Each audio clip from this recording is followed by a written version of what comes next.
Okay, very good everybody. Welcome to another video. I'm your personal funky sim pilot. My name is Arkady Gidzenko and I will be your captain for today's flight. Today's flight will take us from Thailand, the Suvarnabhumi International Airport in Bangkok, to the Hong Kong International Airport in Hong Kong. We will be flying the PMDG 777-300ER with Cathay Pacific livery. We're using real-world time and real-world weather, and the total flight time should be around 2 hours and 35 minutes or so.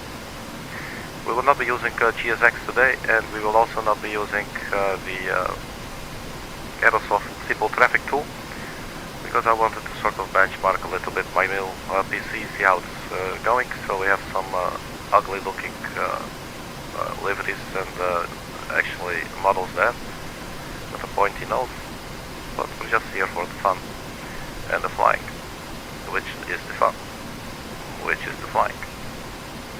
Alright, so let's not get carried away in loop-de-loops. Let's do a really quick sound check setup here, so stand by 1 moment.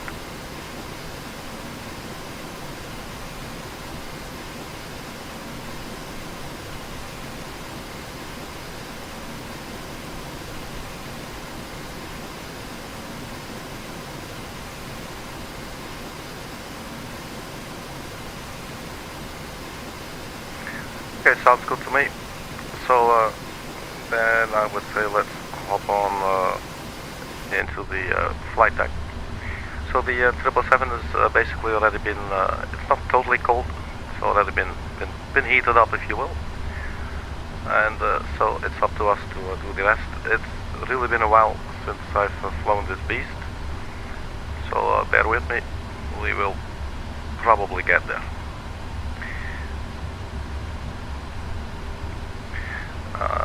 So we are sort of on power.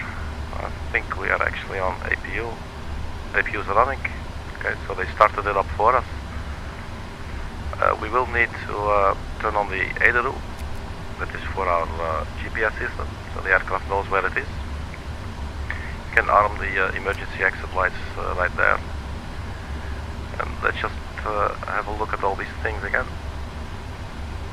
Secondary power, so we are external power looks to be available, but it is not selected. I think if we click it, it goes on. We do not need it. We're already on APU. We got some hydraulics, and I think these we can just all turn on. Just going to start doing that now.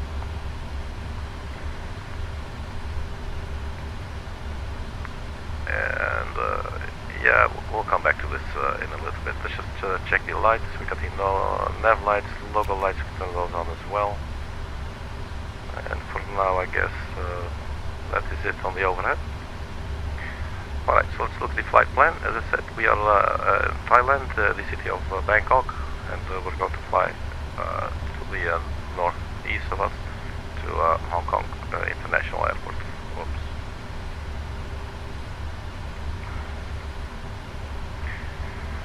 We got the flight plan right here, the OFP. The weather, let's refresh the weather. The weather here is 160.6 knots. We got 30 degrees centigrade, QNH 1012.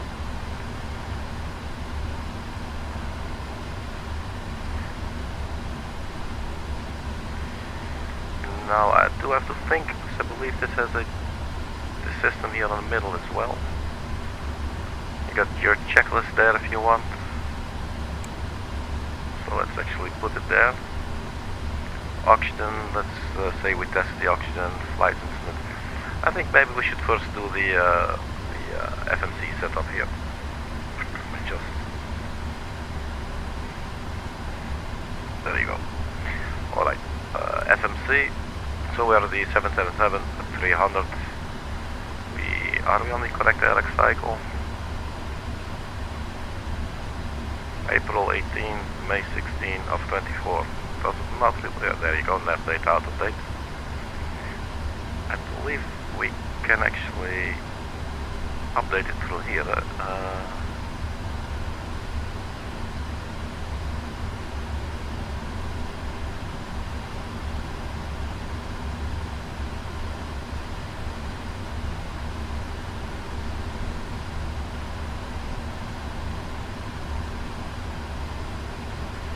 So let's install the nav data. I forgot to do that. I had to reinstall.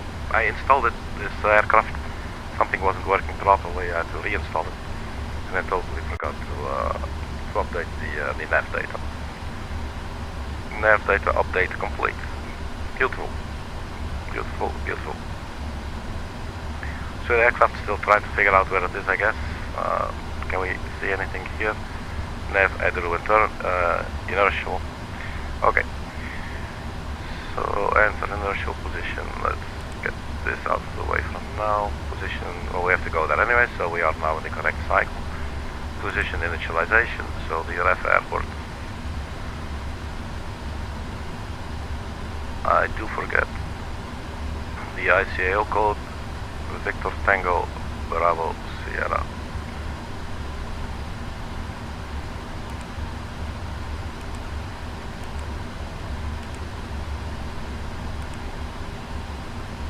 And the gate, I believe it was G4. Let's see if that will accept it. It actually does. That's pretty good. So the inertial position has been set as well. So we can go to route, and here we will request our route.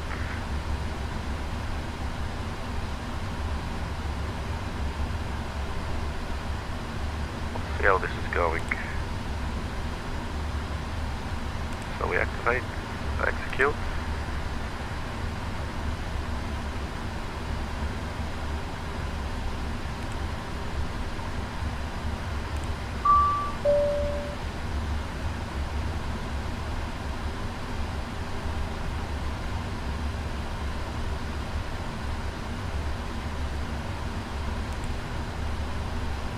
So we loaded it. Group 1, uplink loading.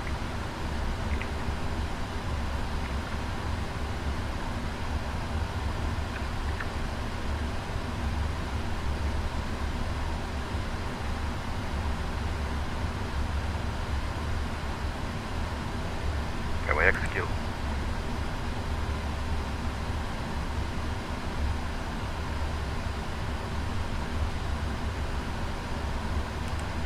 So perf in it.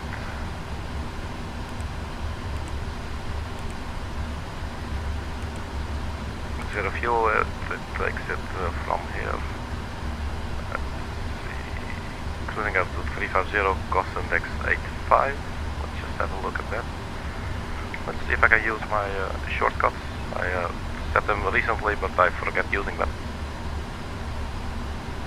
So the LFP, cost index 146.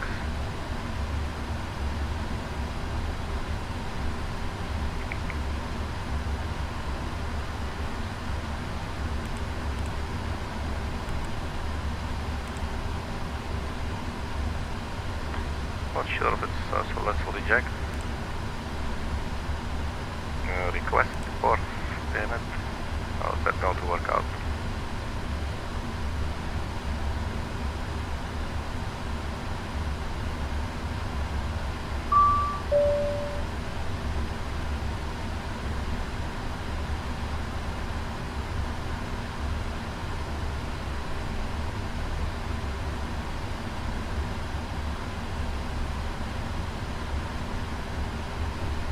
Coming up with a different cost index, the cruising altitude 350. Let's have a look at that as well. 390, it's a step climb to 390. Okay, I think I'm a little bit confused here.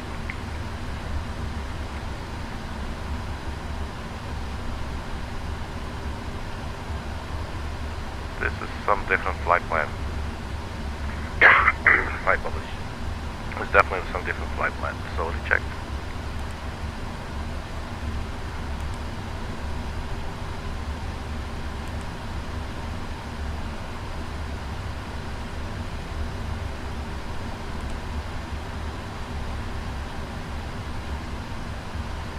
So let's try this again. Looks like it's requesting.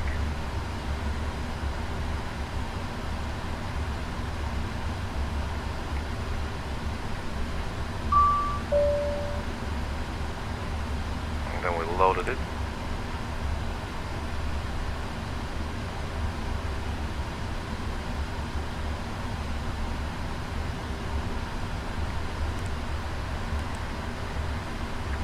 So I'm hoping to see an activate button right here, and then execute. We got the flight plan, SELKA, Toper, SANOT, Grasso, GUROK.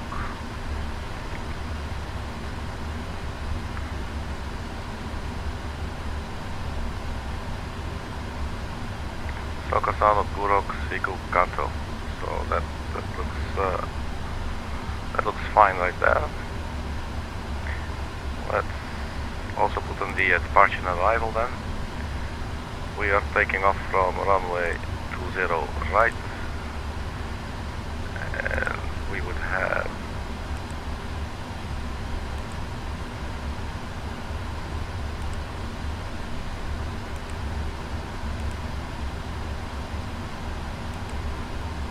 I forgot.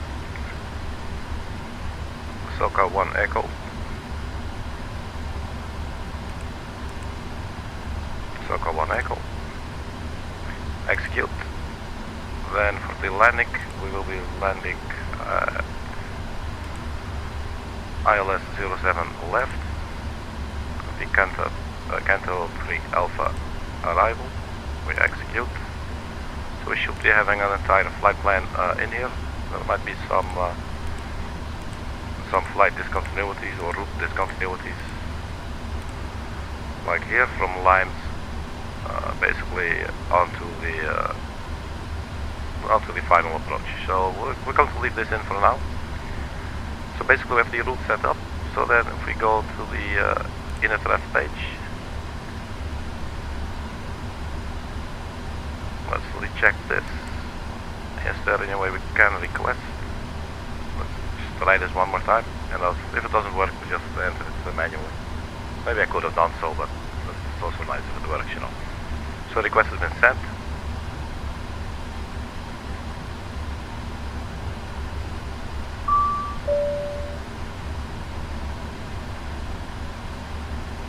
So we're going to reject this. This looks like total crap.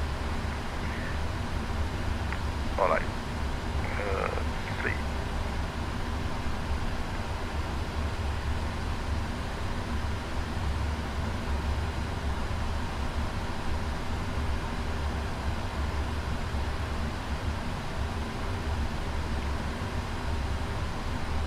Zero fuel by 237, that's correct. So the fuel that we'll be taking with us was something around 24.4. We can make that 24.5 and round it up.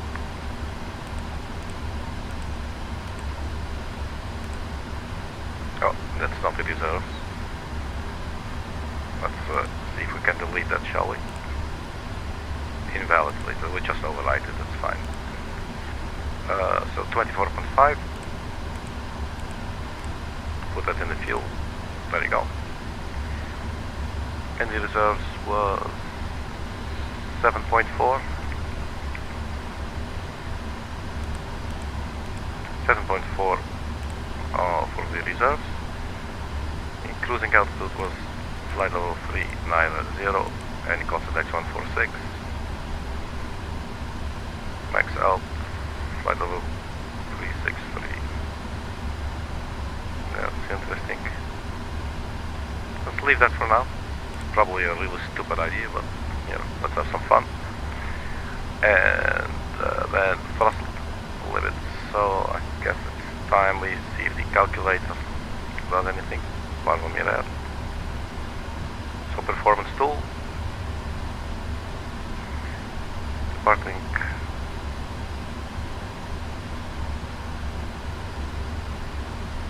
It's called 19 right. Okay.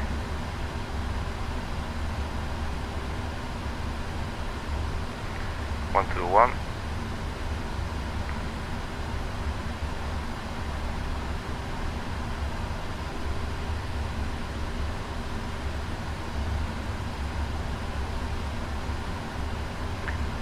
we got a flap 5 takeoff, acceleration height 1000 feet. Takeoff 2 with takeoff 2 rating with 45 degrees selected temperature. Should give us 90.2 percentage of N1 thrust, and then we get the speeds here. 156 knots V1, rotate 159er, V2 164. So takeoff 2 at 45 degrees Celsius.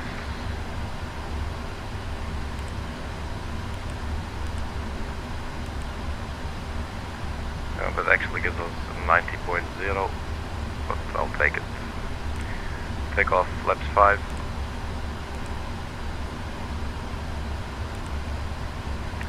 We'll need to trim 4.5, and then the runway length, we have to put it in here as well. So 163, 165, 168, so we got some different speeds here. 156, I'm not really sure, still not really sure what's up with that. I must absolutely be doing something wrong, but I'm going by these speeds here.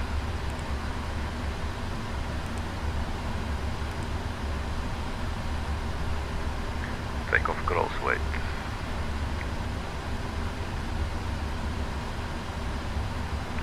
Where to find the takeoff gross weight?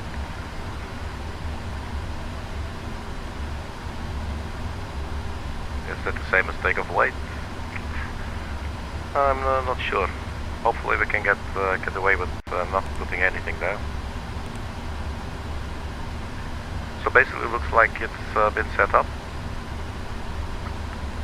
We have the legs page. So flight instruments, heading, altimeter. So let's actually put in the V2 speed 168 in the box up here.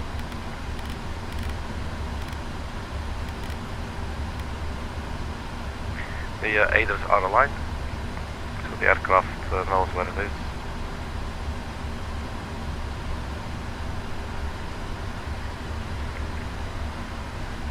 Let's check the runway heading. It's 195.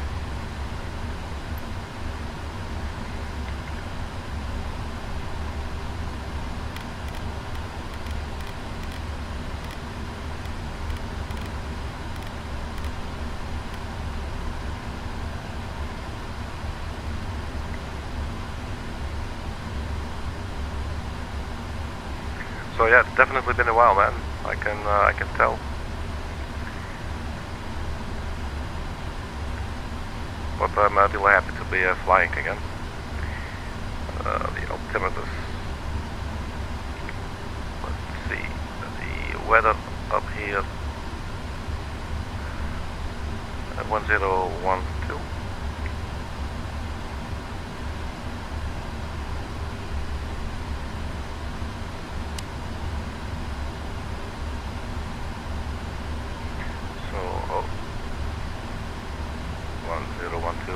Yes, thank you.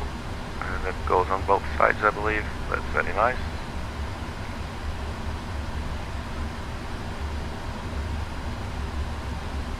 Parking brake.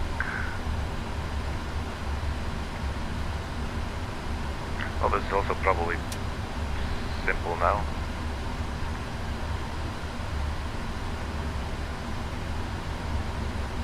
It does not say parking brake set up here. This is something I've noticed before actually as well. At some stage you feel like you turn it off and then it says here, it checks it green.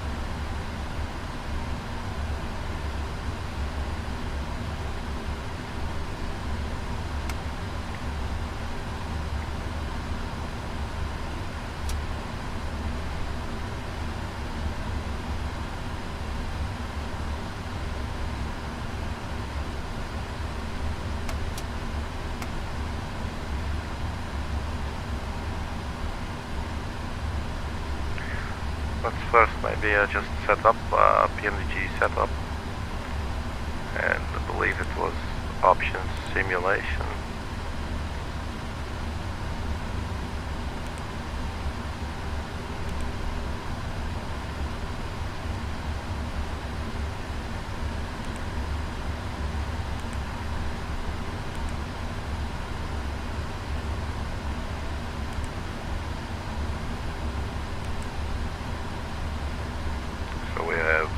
realistic parking brake. Thank you.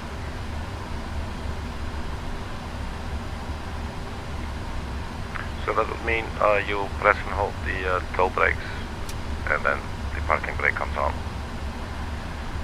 There you go. You get the confirmation up here, parking brake set, and we have it checked here in the list as well.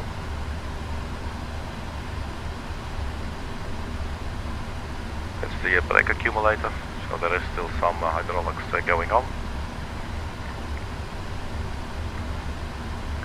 So, okay, you can click normal, so flight deck door can be closed and locked. So is there anything happening outside? So let's maybe get rid of the jetway there, shall we?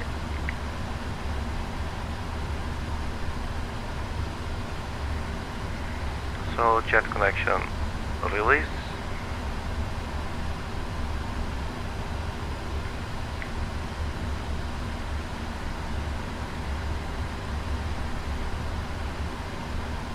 It's going. Now is the door going to close on its own, or is it going to stay open? Looks like it's staying open. So door management and just close all. And that's going.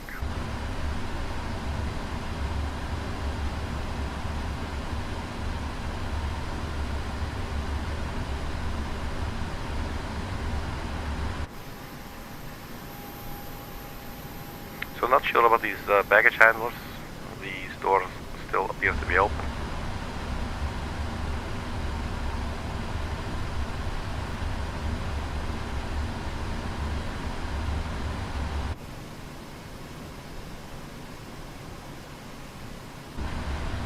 Not really sure what's going on there.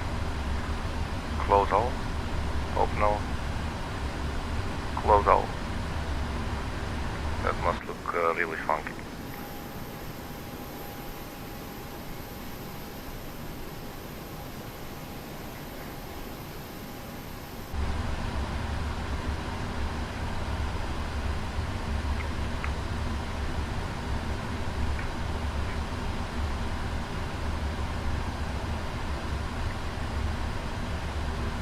Maybe we should release the vehicles.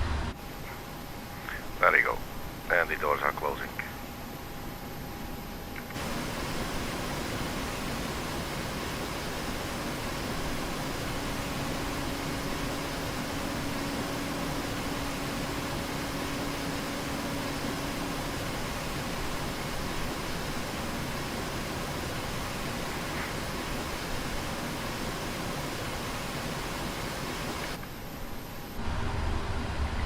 Alright, let's carry on. Actually, we should lock the door. Can we block the door from here as well? On the Airbus, I believe it's around here. I also vaguely remember one aircraft that has some buttons really up high. I'm not going to concern myself with that too much. Alright, passenger side. So we should have do we have the correct fuel on the board now? No, we do not.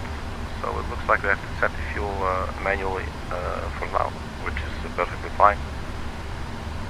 Just go to the LFP. It was 24.4 something. Let's just put in 24.5. So you can do. Let's actually use the second FMC here.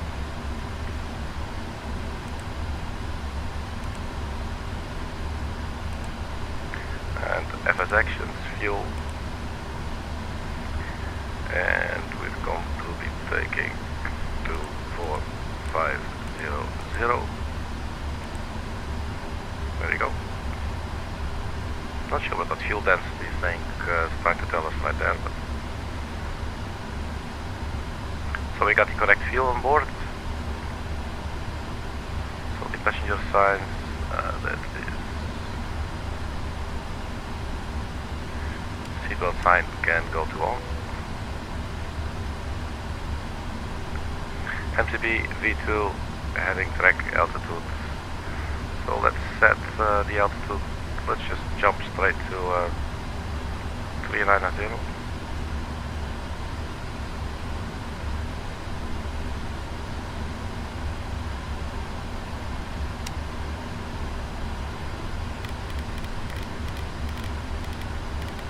And we'll see what happens, see if we get there, yes or no.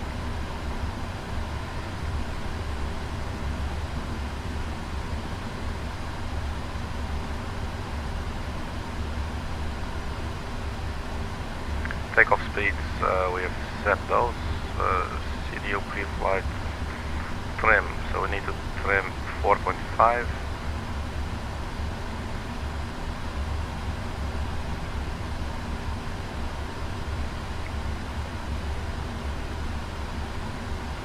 Yeah, there you go.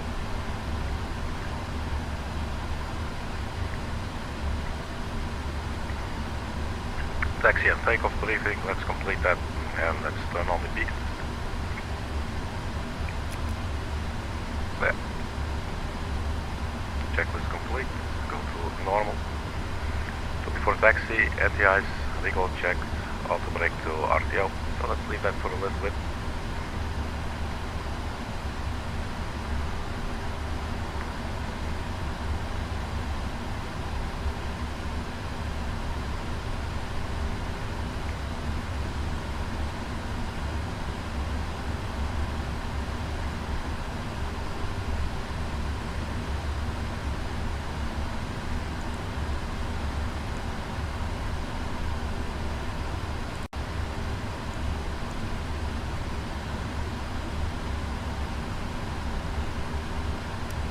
So little squawk code 3121.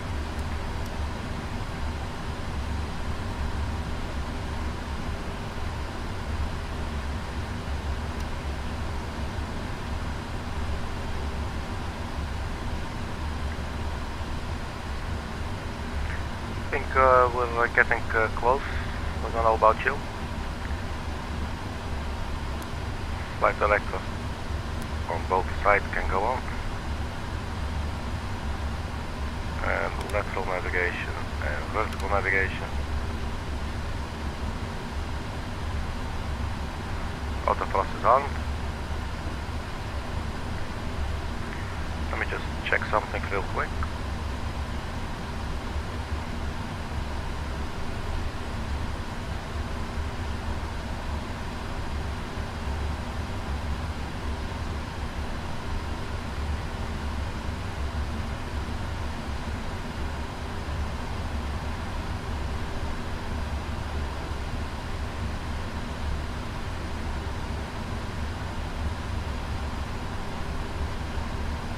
Right, everything okay. It's saying insufficient fuel.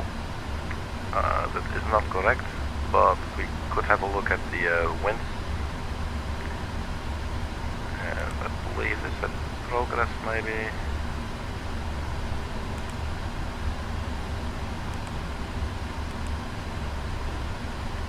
VNav.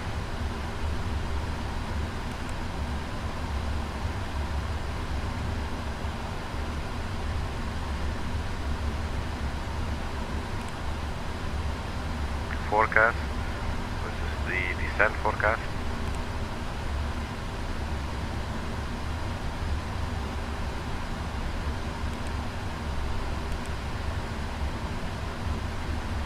And you know, that could sometimes make a difference. If certain winds are anticipated, you know, you might need a different amount of fuel.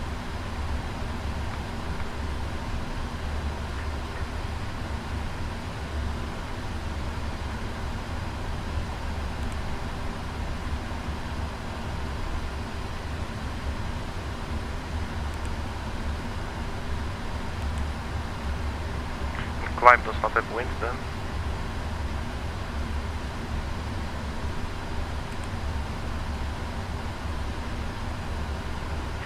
It's still saying insufficient fuel.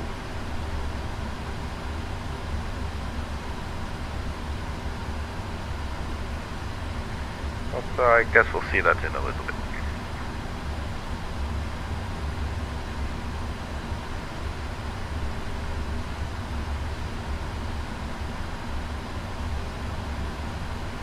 So what else was it saying? Hydraulic pressure, primary, center 2, center 1, fuel pressure, engine, L plus R.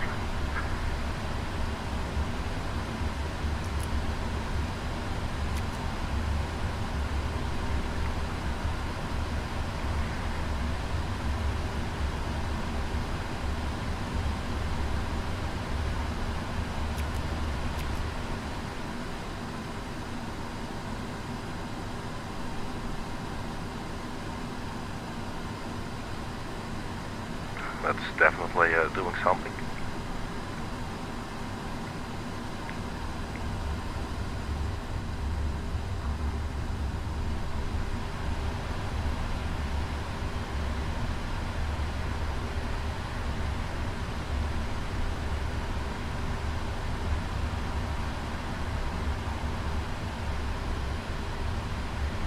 We need to get some fuel pressure from here.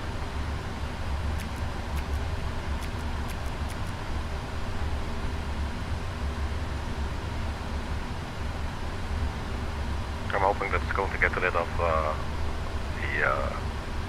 see, fuel pump center. Do we already got rid of it? Fuel pump center left.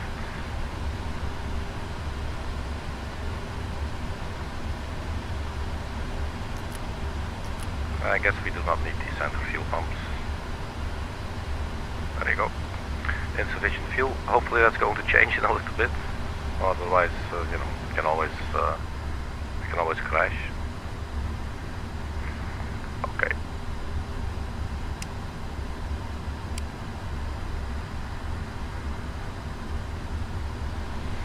Alright, so for the takeoff procedure, let's have a quick look at that. It's not going to be too interesting.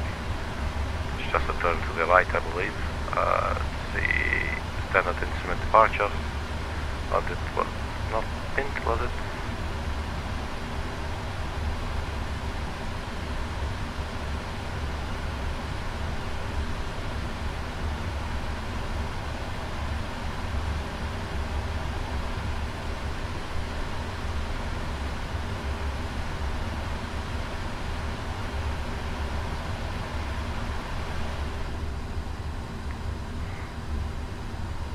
Not really sure if I'm following this. Let's have a look at the Navigraph. So we have the arrival there. Do we have departure list charts here? Let's see. Go to airports. Oh, come back please. Airports and Bangkok. Standard instrument departures. So they have runway 01, RNF departures. So what? Let's see. This is actually the first time that I'm flying to or from this airport. Hopefully that's a good excuse.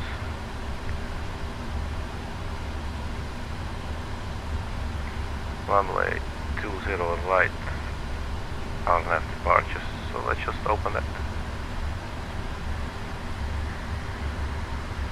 So it looks like they have one chart for all the departures, and we got the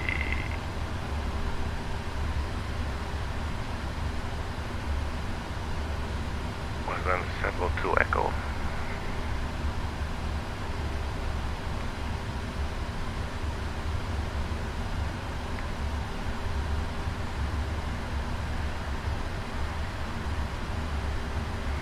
SELKA 1 Echo.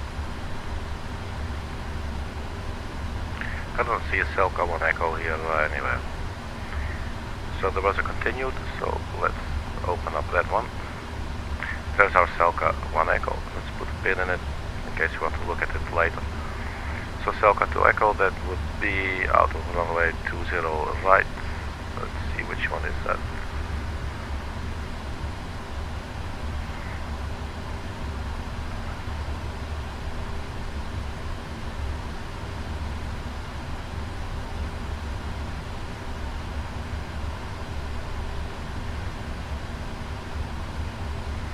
So SELKA 1 Echo. Ladies, Google. So we fly to BS 940.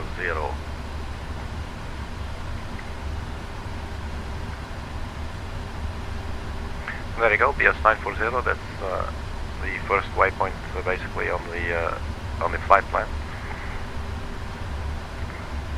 So I guess it makes sense. So we fly to Bravo Sierra 940, we take a right turn to 285 degrees, and then basically the aircraft just going to follow all these little steps here.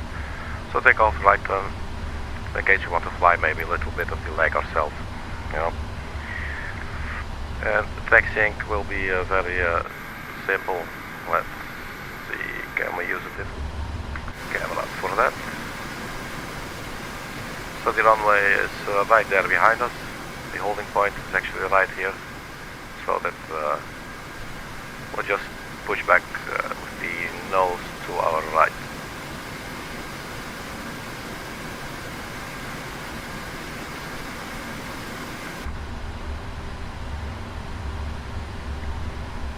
Alright, so let's see, I think we can start up the engines, so maybe we should do a pushback.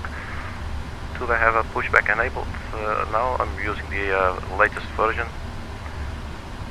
No, pushback unfortunately is still grayed out. Now I do have a little pushback helper that I'm going to run here. It's a free program from flightsim.to. It is really simple and amazing. It works like a charm. So you should definitely check it out if you like some of these tools that make life a little bit easier.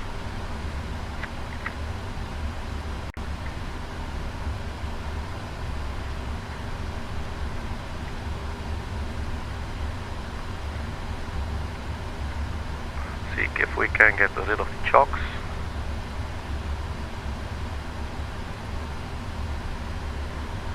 Remove chocks.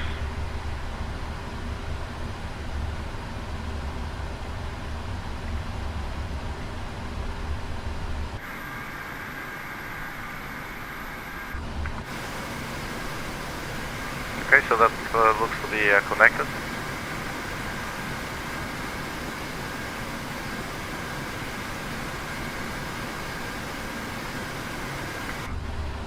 We will need to disengage the parking brake.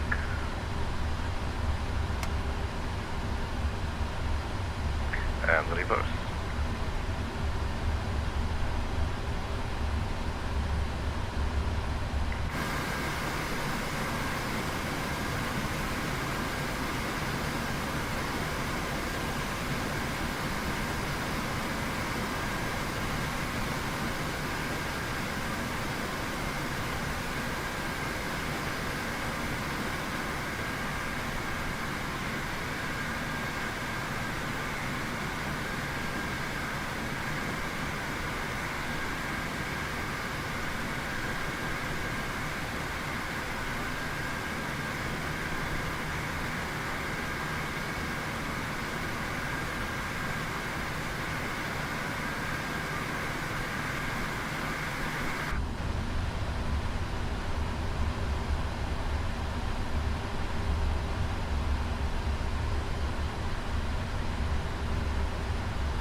Something like that looks fine.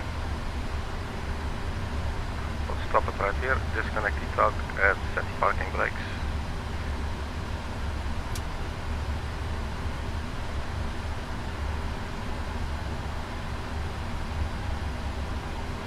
Alright man, so let's start up the engine. Hopefully I remember how to do it. Start up engine number 2.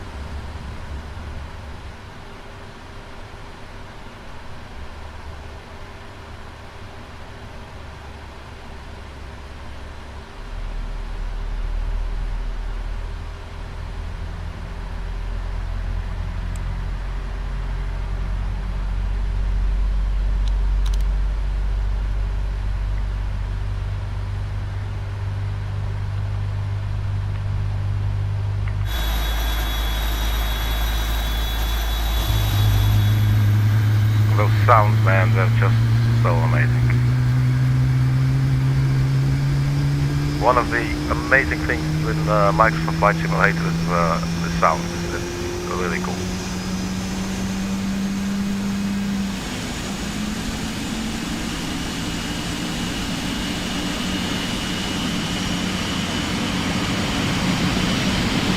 So that's engine number 2 that we just started up. So here we have engine number 1 waiting, ready to go.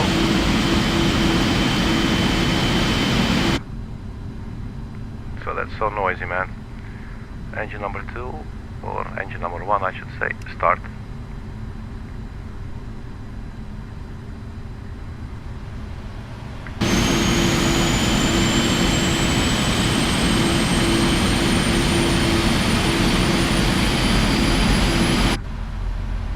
So give it some fuel.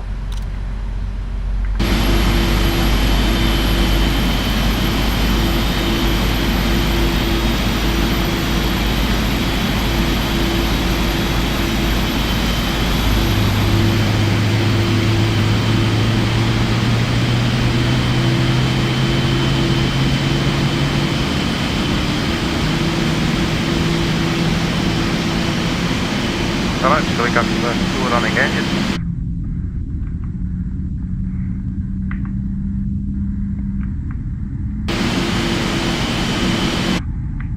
For some reason, one button is not working. There you go. Don't know what went up there. It's still shouting at us insufficient fuel. 24.4 should be fine. Must have something to do with winds, and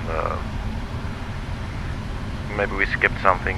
For instance, the route discontinuity onto the final approach. Although I can hardly imagine, but you never know. Could maybe quickly just have a look at that. Go to the plan page.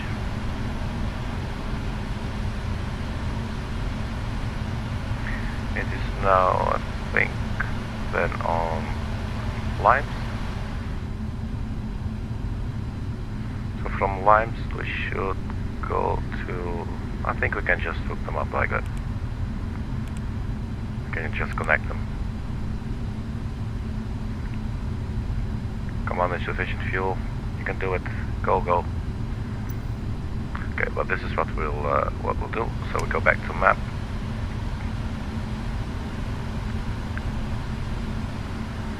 Have a look, the generator left and the right are on, the backup generators are on. Let's turn on the taxi lights, runway turn off lights and taxi lights.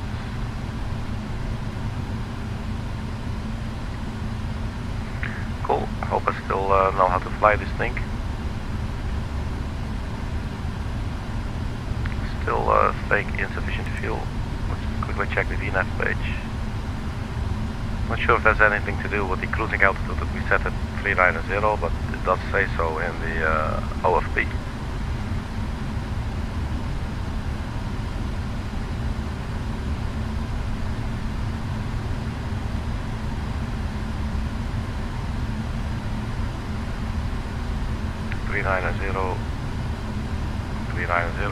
So not really sure why it's complaining.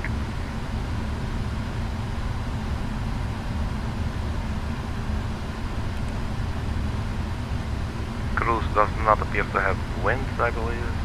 Optimum is 353, max is 364, recommended 350. So let's just do that. Let's just go 350 on the cruising altitude. Can we put that in here? Yes, we can. Execute. Hopefully that impacts the fuel. But then again, I might be doing something totally different along here. So let's leave that for now. We are back on the map page. Let's zoom in to 10 miles. The auto brake, go to RTO, reject to takeoff. And I think we can get ready for taxi. So let's disengage the parking brakes.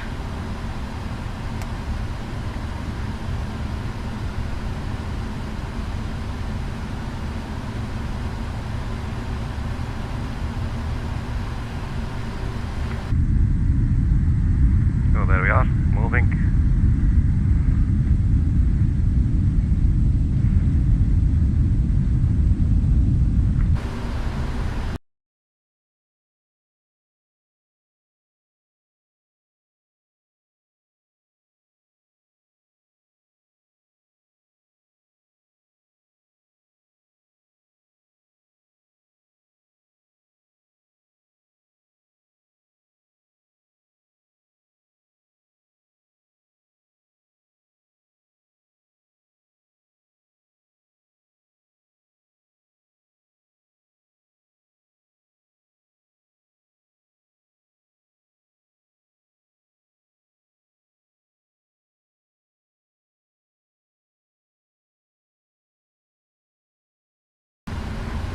Right, so it looked like the sound was totally gone there for a second. I'll have to look into that later, using an external sound card.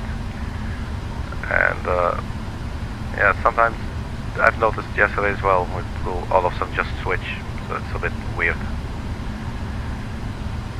So let's continue the taxi.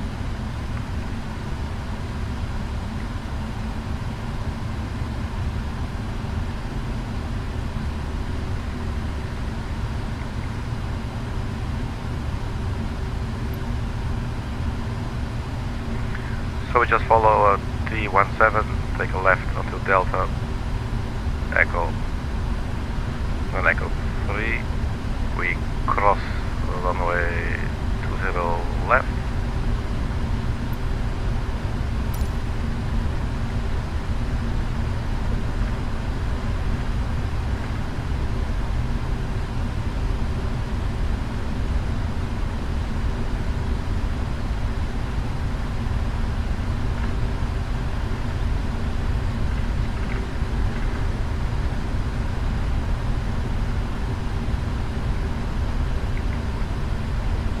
That was a bit of an oversteer, while on the other hand I was trying to close a window. There's a time and place for everything, and sometimes I can have a hard time combining the two.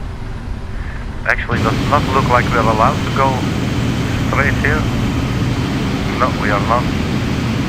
But I'm afraid it's too late. We're just gonna have to go now.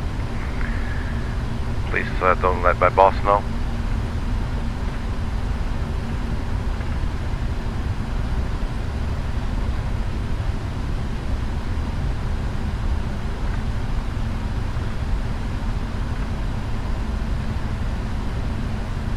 It's overshooting a little bit too much, I guess, again.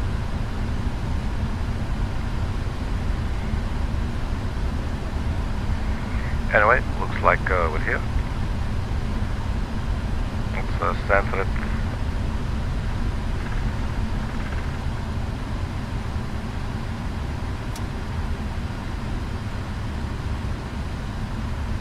Alright, so the parking brake set. So have a look. Have the recall. Where's the recall?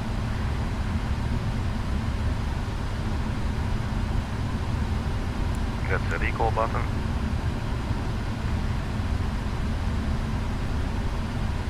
Auto brake to RTO. Parking brake set. Pressure signs on APUs with us. And we have to go flap 5. Totally forgot doing that. So there is that. You can go to TA RA.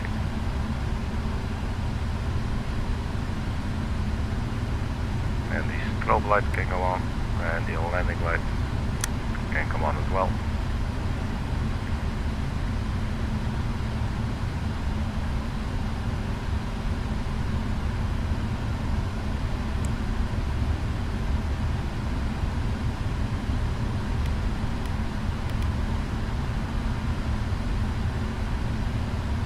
So NTI's recall checked, flexibles checked, ground equipment clear.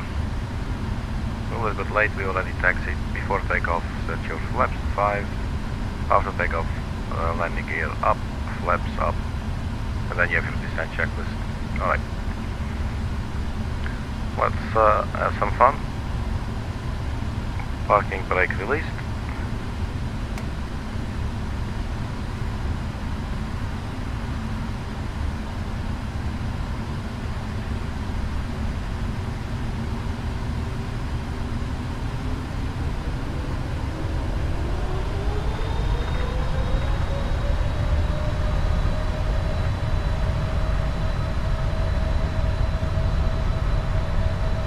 Which one is the takeoff thrust, man?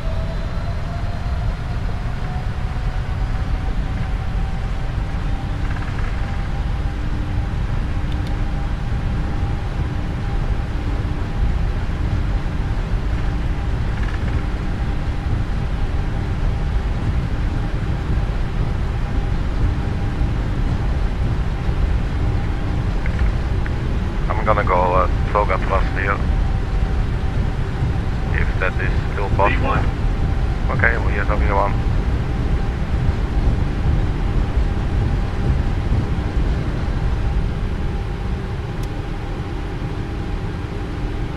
But that was not the best takeoff there. Gear up.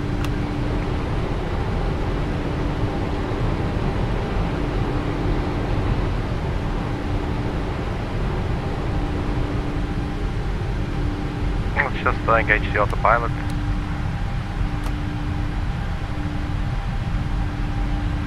And on return of lights they can go off. Taxi lights as well.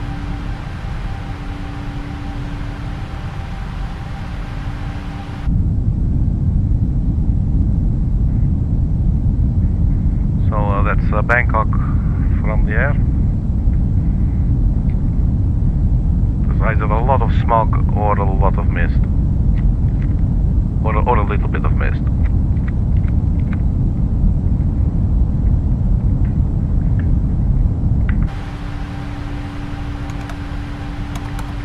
Flaps fully up.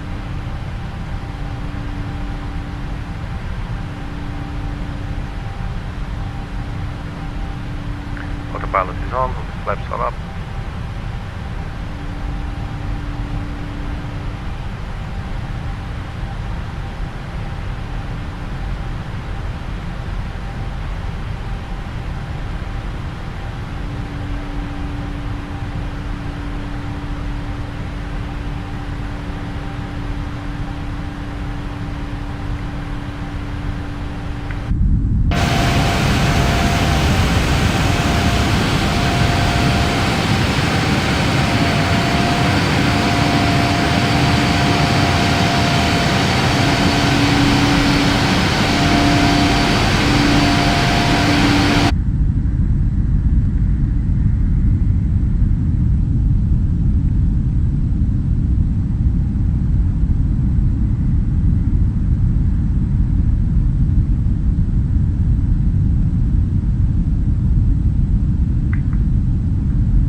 No longer saying insufficient fuel, by the way, so I guess that's a good thing.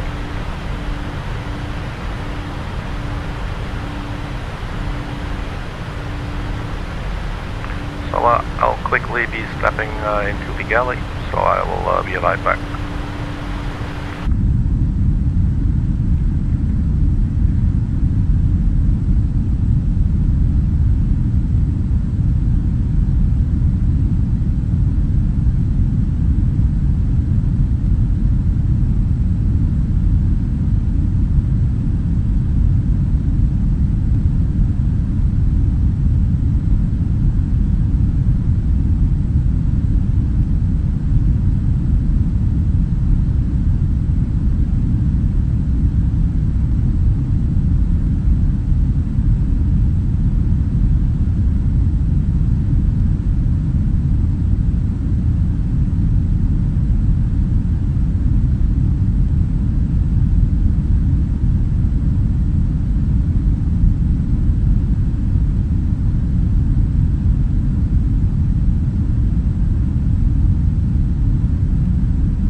Alright, so I think I forgot to turn on the timer. Shall I just turn it on now? Not on.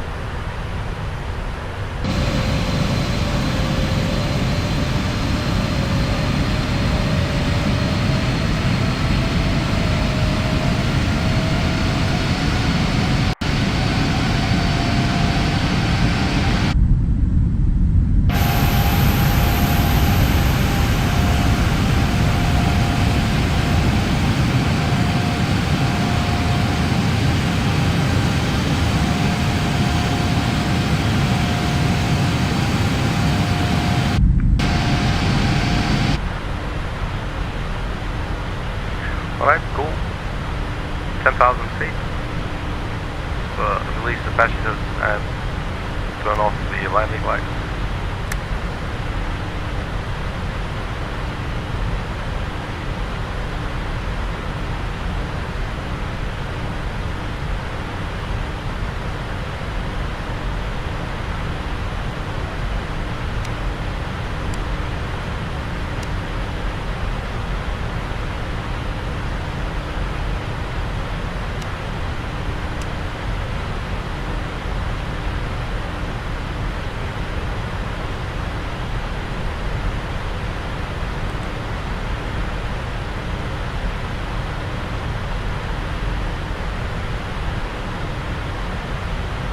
To 11,000 feet, we can go to standard barometric pressure.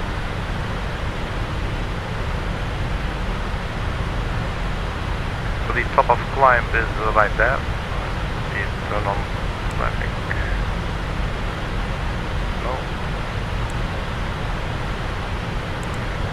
I'm not seeing it.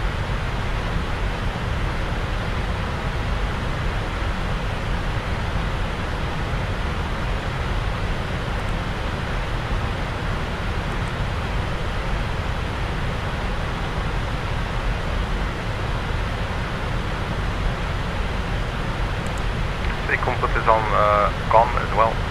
For communications, you can see your read your meter, for instance. So we'll look at that in a moment.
Alright, so here we are again.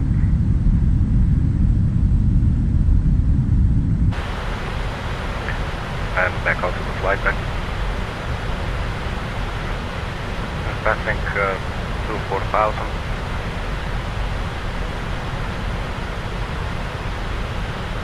We're almost at the top of climb.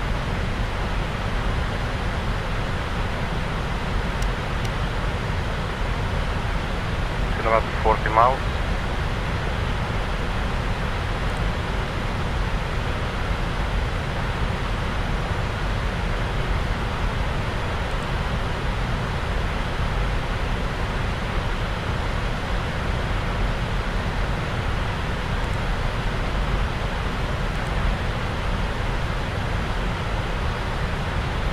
Now, we do have,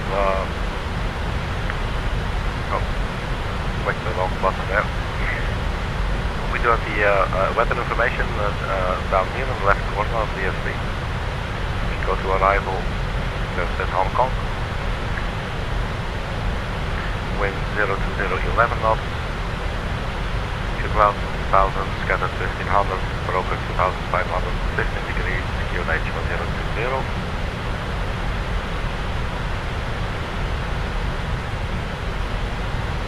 Should also be able to request it through the comp menu down here.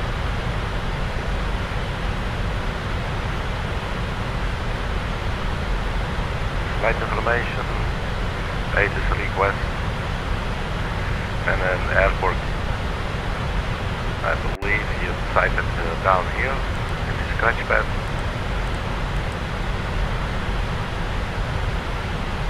And then you click there, it enters. So from the ATIS source, I don't know, let's see if Betsson has any. When you turn on auto like I did right there,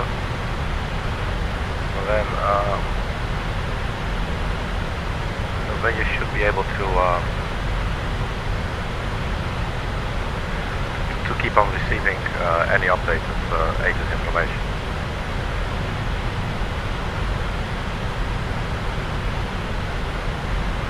But yeah, I'm not sure if Betsson actually has anything.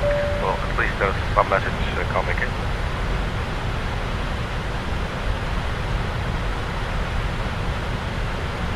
I think so. Let's have a look at that. That looks bad.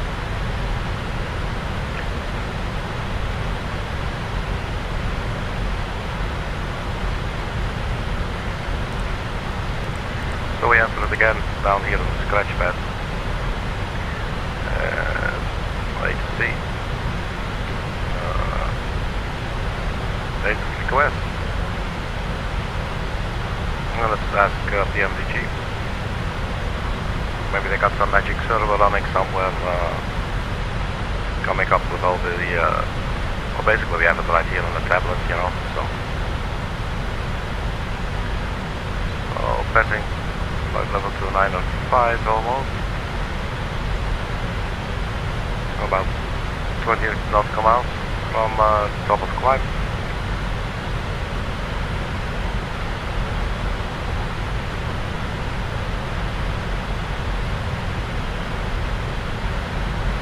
I should have collected new messages. I'm an idiot. Well, the information Quebec 430 Zulu 11 knots. Fuel 1000, schedule 1500. It's basically the same report. So this is actually the PMDG one. Using Betsson data. Alright, I'm out. Alright, so at least we got some weather information available to us.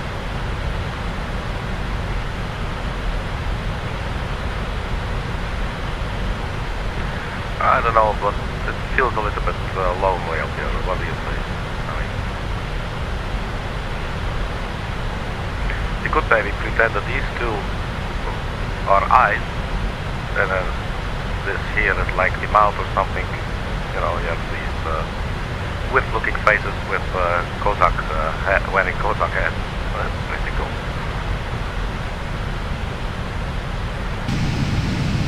So that's our beautiful airplane from the outside, Cathay Pacific, flying from Bangkok to Hong Kong. using real world time and real world weather. But the weather looks promising at the Hong Kong airport. 11 degrees. It's a bit chilly, okay. A little bit windy as well, but just a couple of clouds, you know. Nothing that will hurt.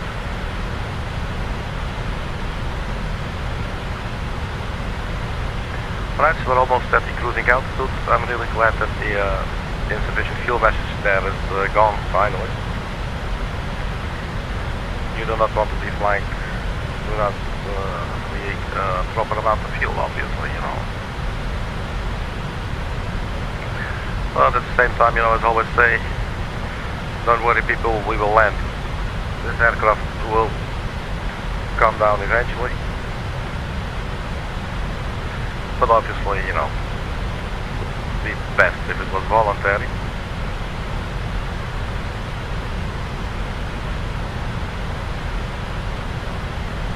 So if you haven't checked it out, go and check it out, man. The PMDG 737, sorry, 777-700, 777-300ER is amazing.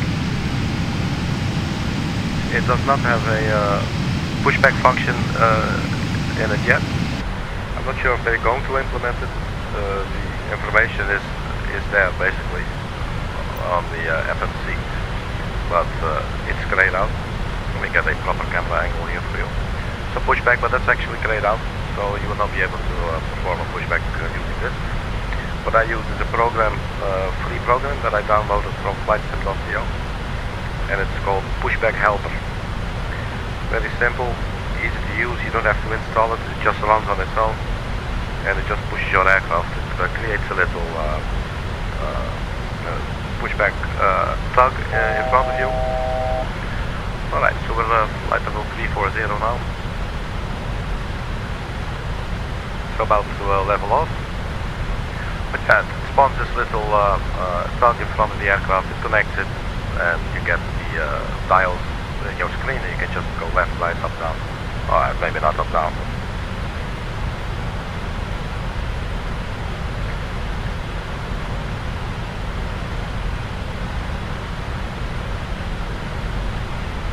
So some time ago we flew to Hong Kong as well, and it was like a long haul flight, and it took like a little over 12 hours. So by the time we arrived at Hong Kong, the stream actually was no longer streaming. So that was pretty lame. It was a hard lesson to learn after like 12 hours, and then there's nothing, you cannot see your landing at all. So you're just going to have to take it from me. It was a beautiful landing, an excellent touchdown. But I'm just biting your leg, man. I don't remember that, I think it was actually pretty okay, but nothing too interesting. This time we will be there on the stream actually, because it's only a 2-hour flight or so.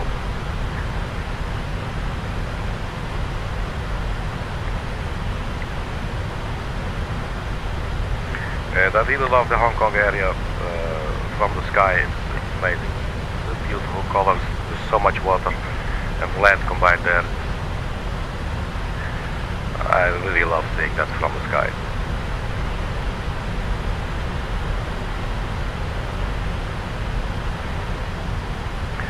Alright, so it looks like we're at cruising altitude. Easily, thank you. Flight level 350. So let's just chill up here for a bit. So it was interesting because in the flight plan it actually says cruising at 390. I'm not sure if it's also on this overview here, I don't think so. But if you go to the OFP and flight steps 390, 390, you have two of them. But then when you check the aircraft itself, when you go to the VNAV page, I believe it goes on the VNAV page, cruise optimum 353, maximum 364, recommended 353. So maximum 364, so why is the flight plan giving us 390? I don't understand. Anyway, we change it to 350. Let's see if this also reflects on the flight plan. It looks like it. Let's see if there's not a plan to go up. No, there's only to go down at Gamba.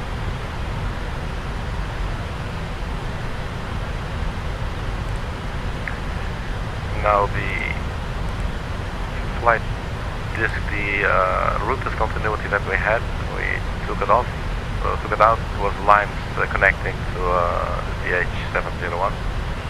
But we could have a look at the charts maybe. Let's actually use the Navigraph a little bit better.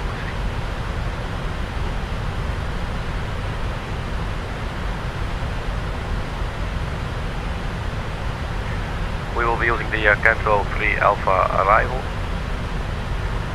and this is the lines waypoint that I was talking about, and basically let's see, lines 3000 feet. So let's actually look at the final approach chart here. This goes to 07 left, that's our runway. So ILS localize on runway 07 left, that's where we're going. That's 074 degrees, 111.55. And do we have the vertical profile? So the glide slope starts at 1500 feet. So that's one thing to keep in mind. And radio altitude 1000 feet for the decision height. I believe actually the 777 will enter the ILS data on its own.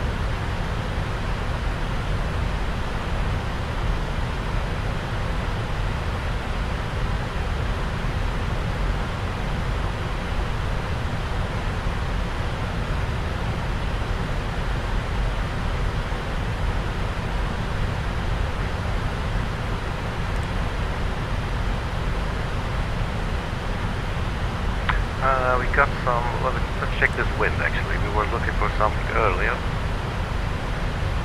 Wind data, let's just load it all in. And then it's saying insufficient fuel there for a second. There you go, that's so cool. So we're not going to be making it. I'm very sorry. So it looks like we broke it. Descent forecast uplink ready. Okay.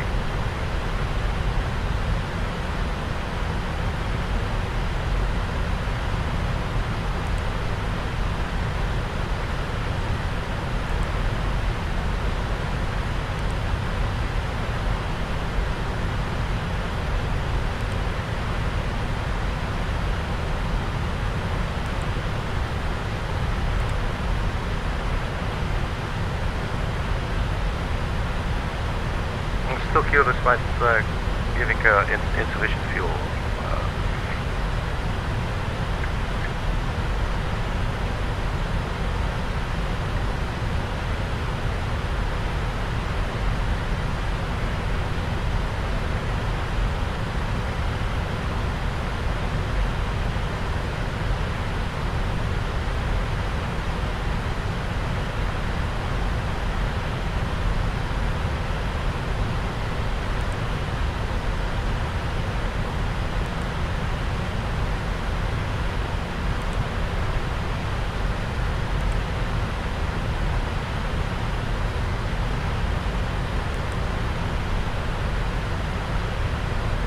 I have no clue what this does.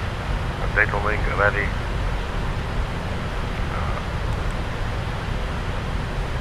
It's nice to press some buttons and see if the nose all of a sudden comes pointing down or something. That's obviously not going to happen, but yeah, not really sure.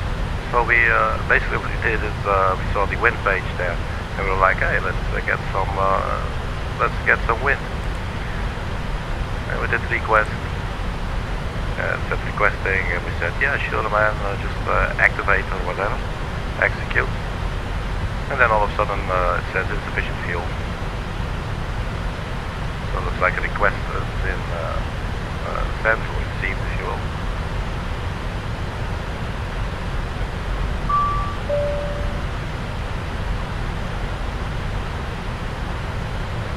And then load.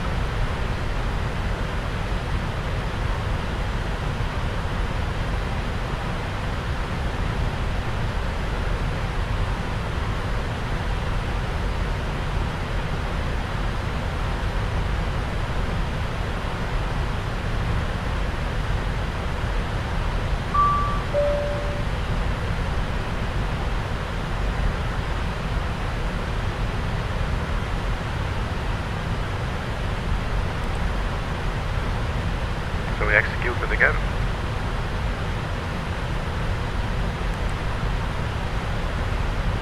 But still yapping about insufficient fuel. Let's go to the progress page and then... So yeah, it's been a while since I've flown this one. Let's see.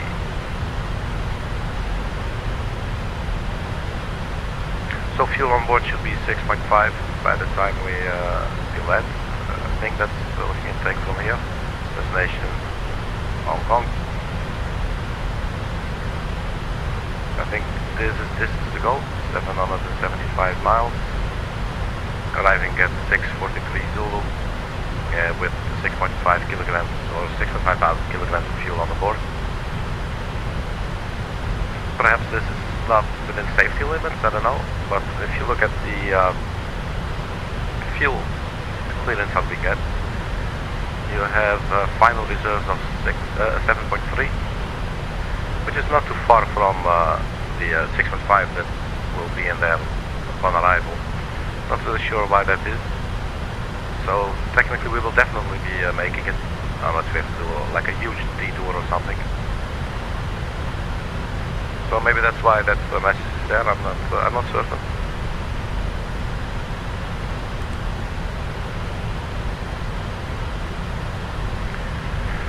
I think we can put in maybe some of the landing data. Let's actually, we can go here for a bit. So on the arrival page, and there comes PMDG bug again. And we approach, let's go pin, approach, here's our approach chart. Let's go full screen. And let's get in there.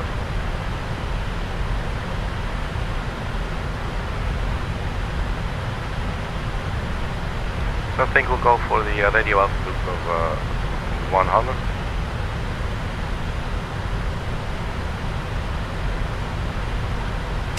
So radio, and let's find a nice camera angle. Radio is down below here, 1906. Forgot to make that. I believe it was 100. Press and hold, see if we get there.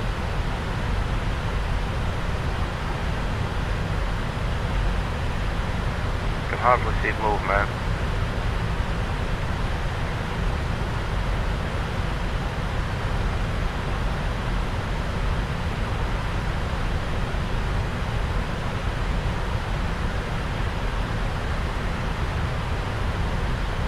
Man, can you imagine being in a hurry? 150, let's quickly check. 100, yeah, okay.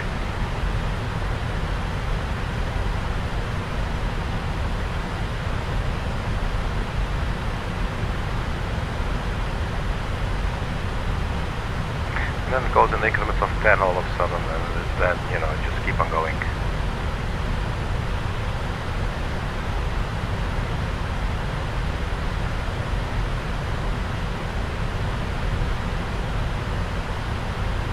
Come on, we're getting there. Take it easy.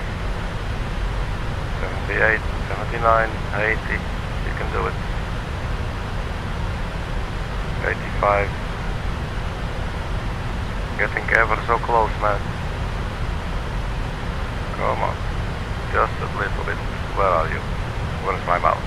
Why is it not? Very good. 94. Go on, man. You got this 100. Very good. Arkady was able to twist a button around. So I'm going to, basically there's nothing else for me in my life to achieve. You know, all of a sudden I made the transition from a mere mortal to like an omnipotent cosmic deity. And all you people are simply, you know, like I used to be. Anyway, so that finally we got the radio up to 100. And we were talking about the frequency. Let's get in there again. Let's zoom out a little bit. So the ILS frequency should be 111.55. I'm not really sure how this works on the 777. Down here. No, these are radio frequencies.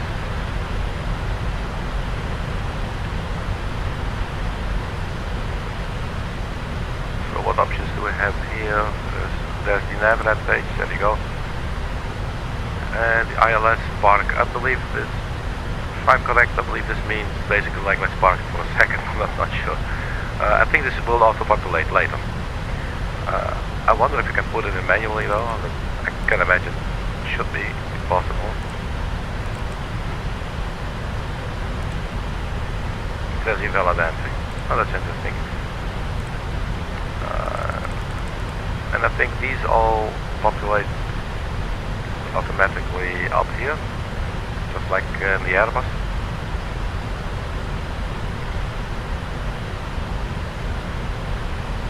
So I think this probably will be in there along with the track heading for the runway. As you can see, it also does not have what you can expect from Boeing 737. You have these course boxes that you can put in the final approach course, and that's also missing here. So I think it's all being done through the NavNet page right here.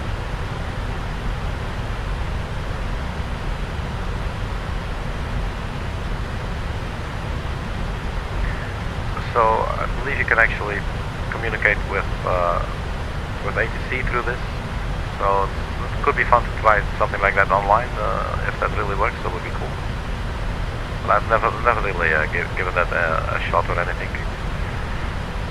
Can we press weather there? No. So we just go to new messages for now. No. But the weather is going to be fine at Hong Kong. And basically we'll be flying to, let's zoom in again here. And let's have a look at the line waypoint. So we basically will be coming up from here, I guess, onto the lines where it should be between 3,000 and 6,000, the initial approach fix. Tutba 2,000 and 180 knots. And here comes the glide slope. This is a 3.7 nautical mile distance. Piccolo 701, 702. And the glide slope starts. My apologies for that. Let's see, glide slope starts at 4.6 nautical miles.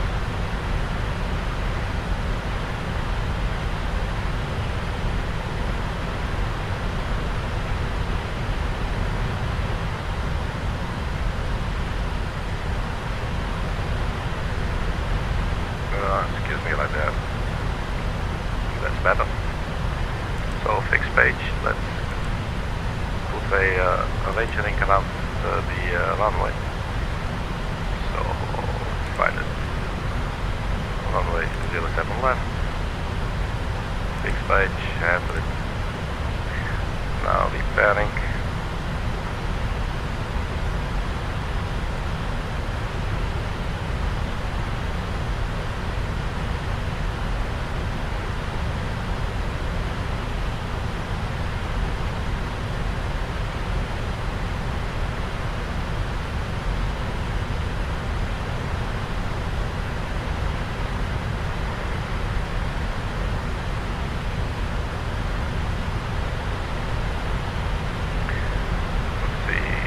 4.6 nautical miles, and then heading of 254, 4.6.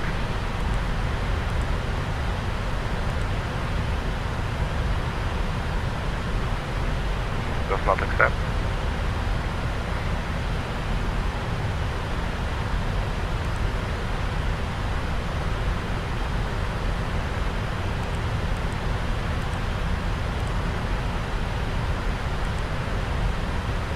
So does not accept decimals there. That's interesting. The 737 does.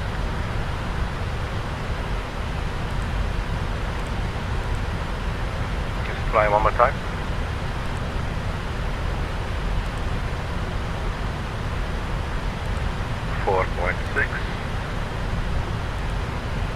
No, doesn't like it. That's interesting. Anyway, if we now go to the plan page, you can see the little range-ring and the extended runway center line that we drew there. Oh, let's go to 40. So here's the range-ring and that's the extended runway center line. So we'll be coming from whatever that one is called onto line, onto Victor Hotel 701, I think. What should be counting down, right? So yeah, that works a little bit with the situational awareness. So let's put that back onto the map, see what the aircraft is doing.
So what you can see here on the navigational display, you see the green letters SAV and the three-pointed symbol there, that's the VOR of SAD. If you go to the Navrat page that we saw earlier, the SAV, you see that here as well. So this is actually an actual VOR frequency that's being picked up. We don't use it, it's just we're just overflying it.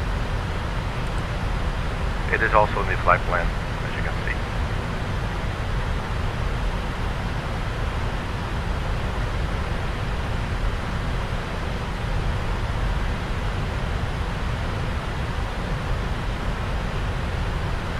So the descent should start, let's have a look. So all the way 350, and then after SIKOU, at some point we will start our descent up to flight number 260, where we should arrive at Gapa.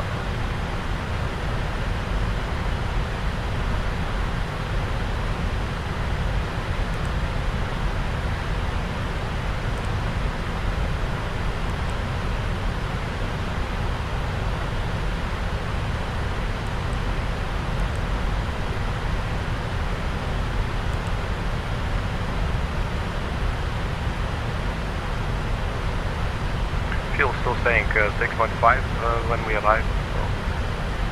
So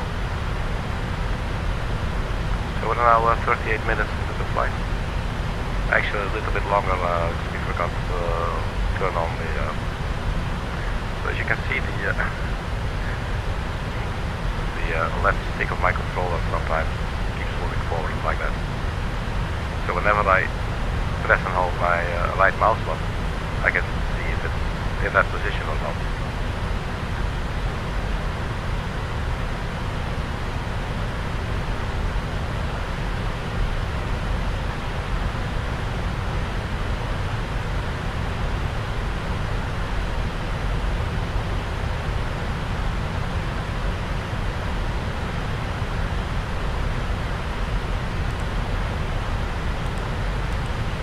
I'm not really sure if for the PMDG version of the weather report, if we had auto enabled. So let's just do that. This will assure us that we will keep on receiving new updates when they come. But usually these updates, this was issued over, I think, this one.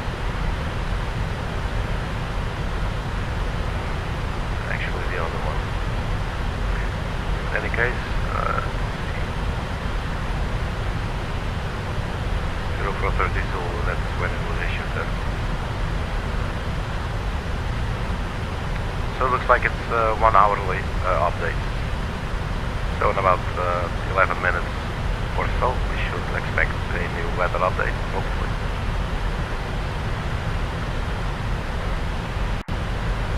We can also check them on the EFD.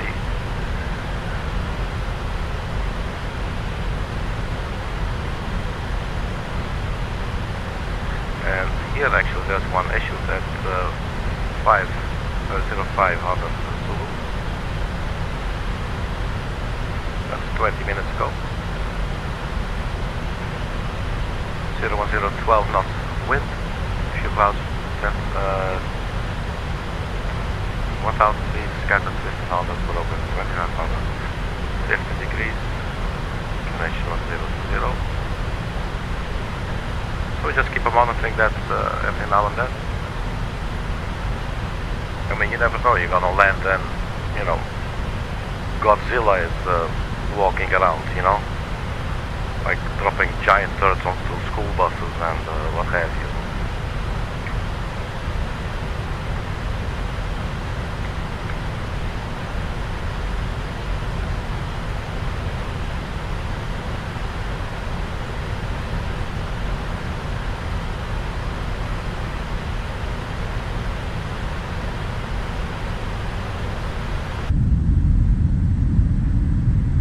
Man, these sounds are just so nice.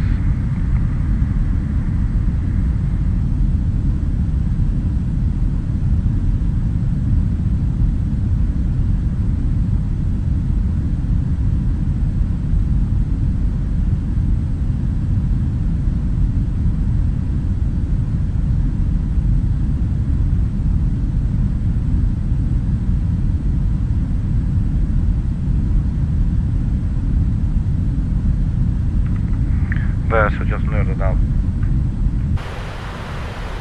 on the sound there a little bit. And especially when you're wearing a headset and you have got some nice low rumbling going on just outside both of your ears, that's just something very soothing about it. Just makes you want to go to sleep. Alright, so aircraft is in speed mode, following lateral navigation and vertical navigation. It says VHHH path. I'm not so sure why they worded it like that. Probably means something specific. What I know that the VNAV does, it's following the altitudes that are in here in the flight plan. All you need to do before the top of descent, you set the cruising altitude or the new altitude to where it should go. You can do it right now. As you can see, it doesn't do anything. It's not affecting the altitude of the aircraft at all. It's still holding level at 35,000 feet. You can obviously override it and just click what's it in this aircraft?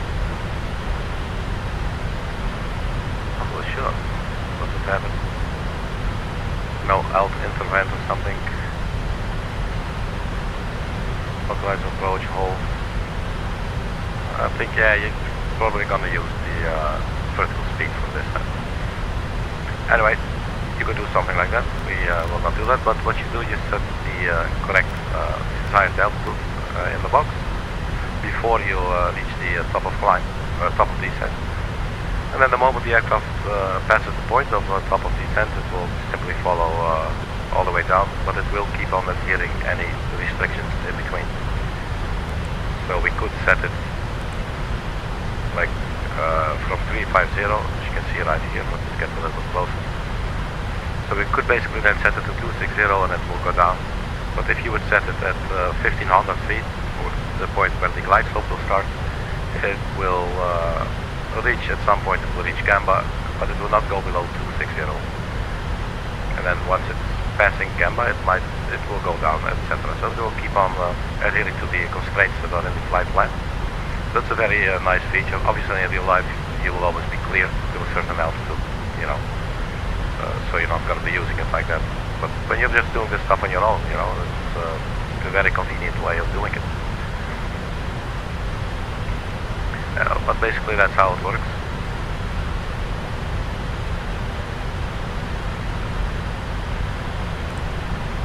You did not put in any alternate information.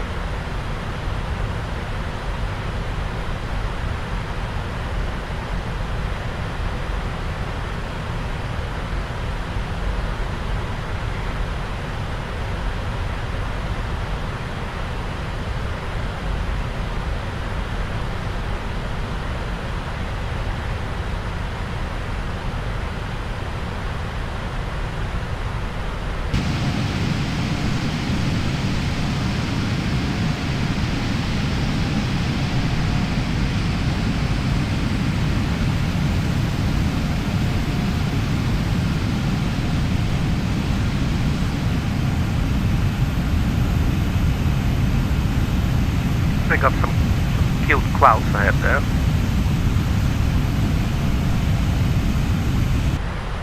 You know, cute clouds never bite nobody up the ass, you know what I mean.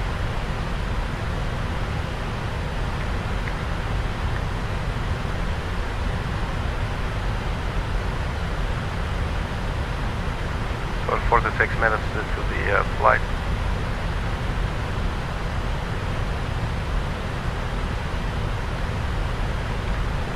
Let's have a look at the cabin.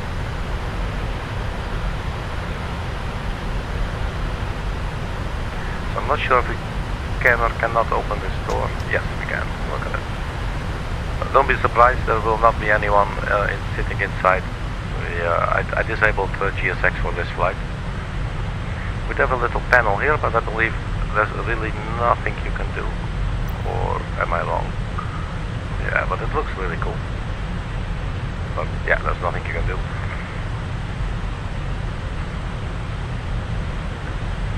So this is where you go when you have money and you're going to destinations really far from your house. You can just book a seat in the business class section of the cabin.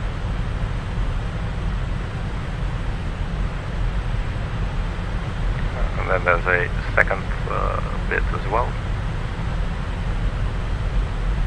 And, you know, on some airlines, these seats can actually fully recline, so you can actually go completely vertical, horizontal. My apologies.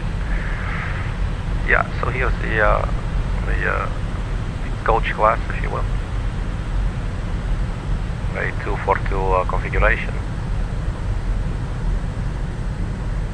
Here we have 343.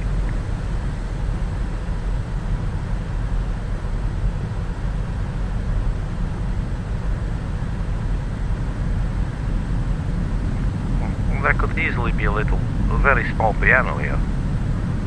You know, it's not like this is the only door on the aircraft, you know. Why don't they just put a, I mean, you know, you got to be the first sometimes, you know what I mean. Sometimes you've got to be the first to try something.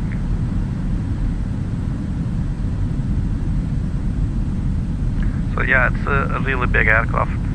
I've flown on one a couple of times. And during one flight I was very lucky. There was nobody sitting next to me. So I was able to just lie down like that on 3 chairs. It was a really long flight, like 12 hours or so. And then what I would do, I would have like 3 screens in front of me. So basically, this screen, the middle screen, you would use for the map, so I could see where the aircraft was at all times. And then I would use the other screen for, in-flight entertainment. And that was pretty cool. I've also done a 12-hour flight sitting up straight next to 2 other guys, cramped in a Boeing 747.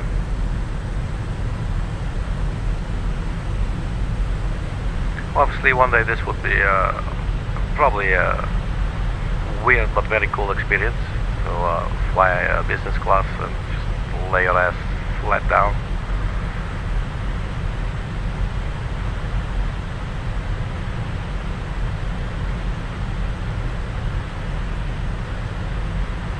So curious to see Hong Kong in Flight Simulator 2020. Here we have a little galley, look at that. And right behind this wall people are taking a shit. I don't know, just putting it out there, just like those people behind that wall, behind this door. I don't know, what can I say? Yeah, bigger, you know what I mean. Yeah, bigger, my motherfucking ass. Okay.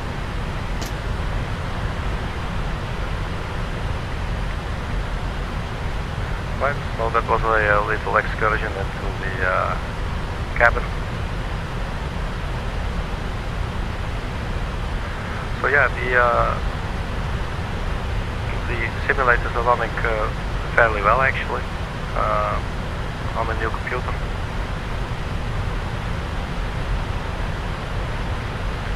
And it's running on Ultra.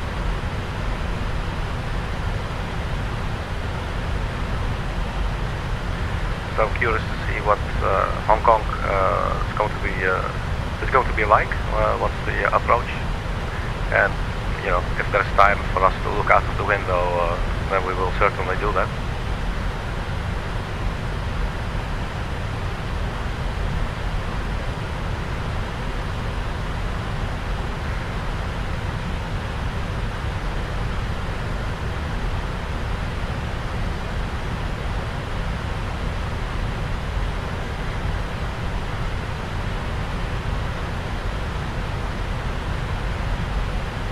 Still interesting to see the insufficient fuel there.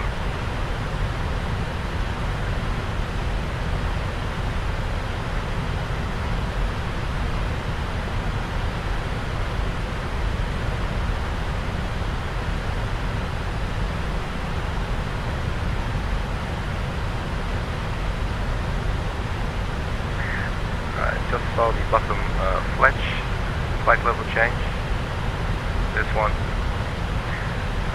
I believe actually if you set an altitude here in the window, you then click flight level change, I believe it's basically jumping to that altitude. But there's sometimes some things to take into consideration. And some other aircraft with older style autopilots, they will have like IAS mode, and which basically sort of get you to the altitude that you want to be at by finding a certain angle so that they can maintain a set speed or something. So that works a little bit different than simply, plug and play, if you will. You dial it in and you press execute, which is obviously extremely convenient,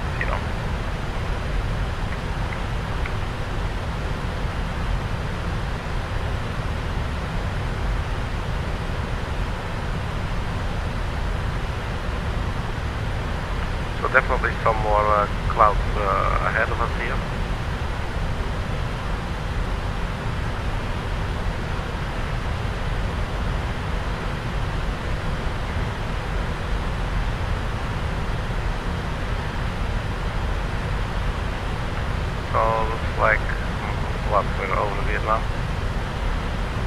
So we're going to say, I'm afraid I'll never get over Vietnam, man.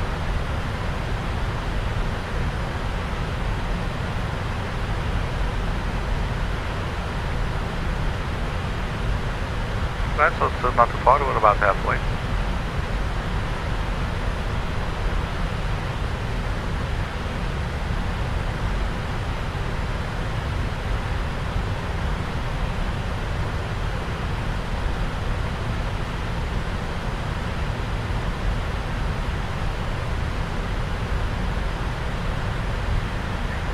And have a look at the PMDG pen that they put in their aircraft. And yes, get clicking.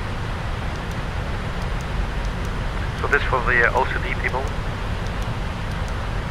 especially useful during long haul flights.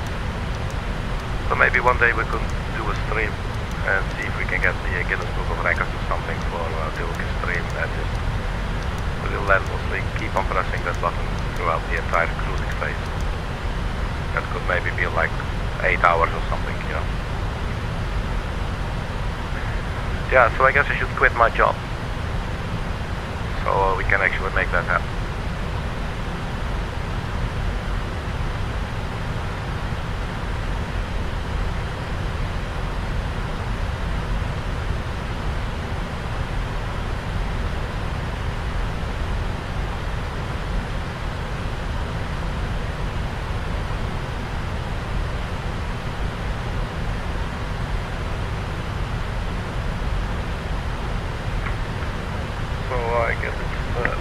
Time for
provide entertainment from and for the pilot and for anyone who's listening or watching. Alright. Let's hop on back to the flight deck and see if anything is finally catching fire maybe, so we can get over with these cold times.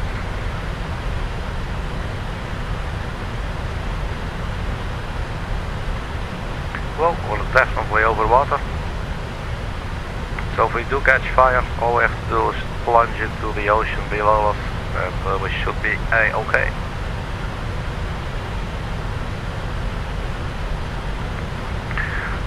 Fuel 12.4 kilograms, or 12.4 thousand kilograms, I should say rather. Aircraft still crying. Hey man, it's insufficient fuel, man, and I need my fix, you know. But it's not getting any. Can we get the top of descent into fuel on the navigational display? That will be there, top of descent, so that's in about 320 nautical miles. That's quite a bit to go.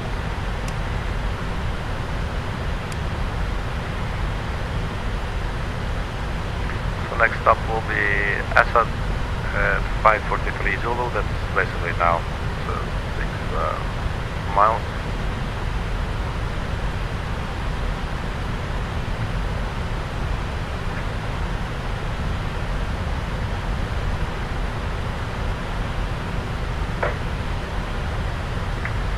Man, it's still playing in my head. So I need to get that out, man.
Alright, that's enough of that, man. Sometimes it scratches, you know. And we all know what we do when it scratches, you know. We itch, we scratch. Or we scratch and we itch, or we itch and we scratch. Well, it looks like there's some turbulence causing the nose to go from left to right a little bit here. We do have tailwind. Oh, clicked on something accidentally.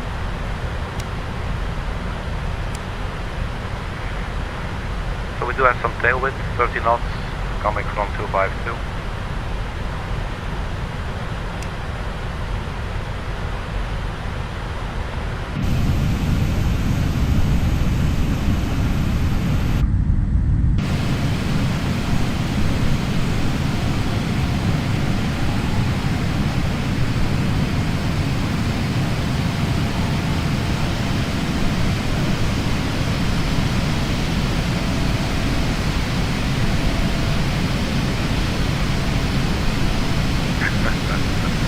It looks like a fake.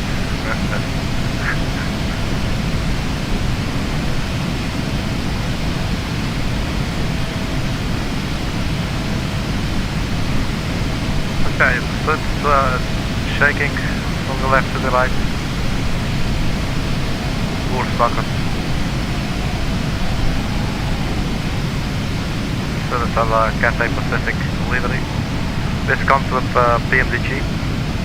So if you download, you buy the aircraft and you download it, and then it has this PMDG Operations Center, and from the PMDG Operations Center, any PMDG product that you have, you can update from there, but you can also download liveries from there, which is pretty cool. So I downloaded the Cathay Pacific specifically actually for this flight. I believe I did have it in the past as well. There's some land ahead, which is always good, in case you do need to land all of a sudden because you have a cold ground and you need to use the bathroom, you know. You don't have to land into the water, you know.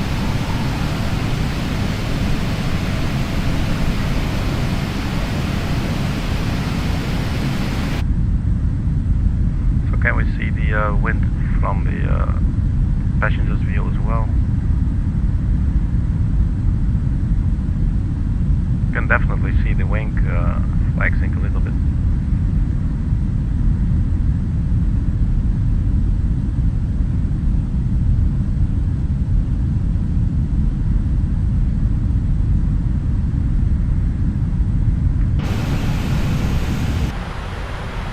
But just back up to the flight. So this we maybe have a new weather report. I think so, 519 Zulu, it was issued, it's actually 30 minutes ago, but this was only received a couple of minutes ago, I think.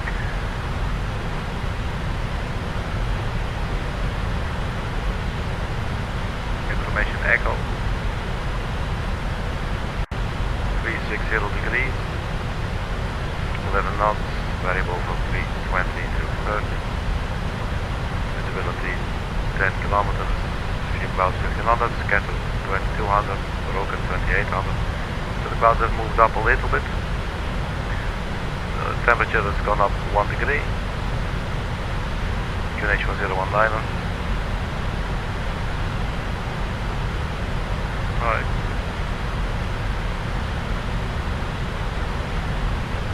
So wind 320.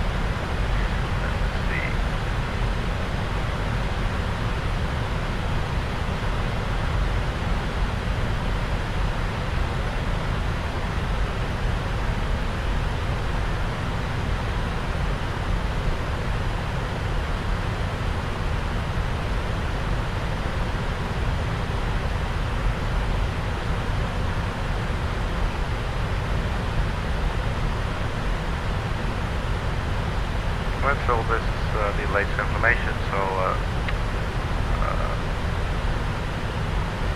wind coming from the north. We will be landing on runway 07. So we'll have little bit of a crosswind and a headwind.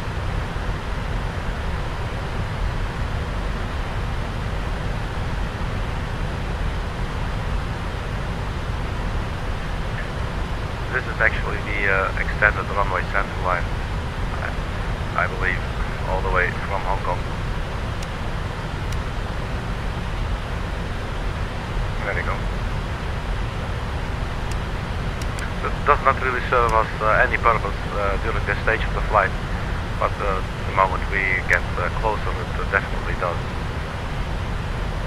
As you can see right here, we'll be coming from Gamba, Maple, Silva, etc. And then here you can already see the extended runway center line, so you have some idea of where to fly, you know. Some system, whatever, fails, or just for, as I said, you know, for situational awareness, you know. It's nice to know where you are.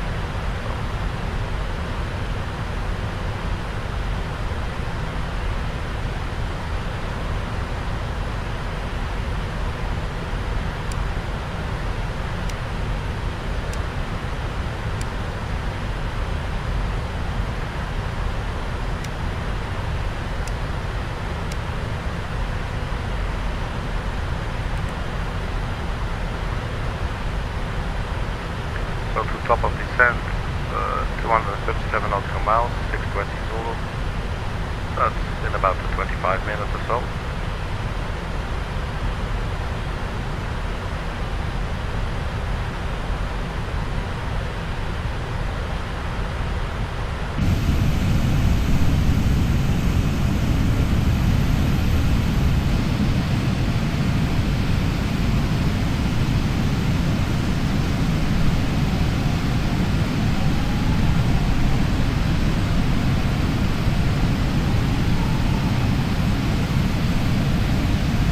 It's really a big aircraft, man. I like it. I like it a lot.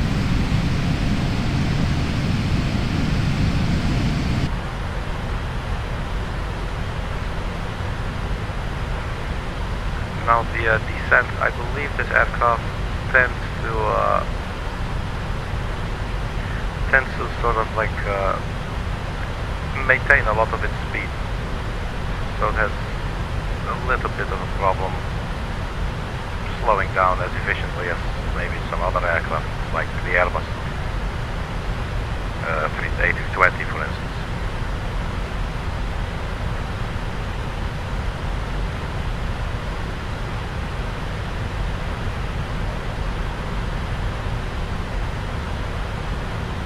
And from the looks of it, we probably will start our descent with a tailwind as well, so we will already be pushed slightly further ahead.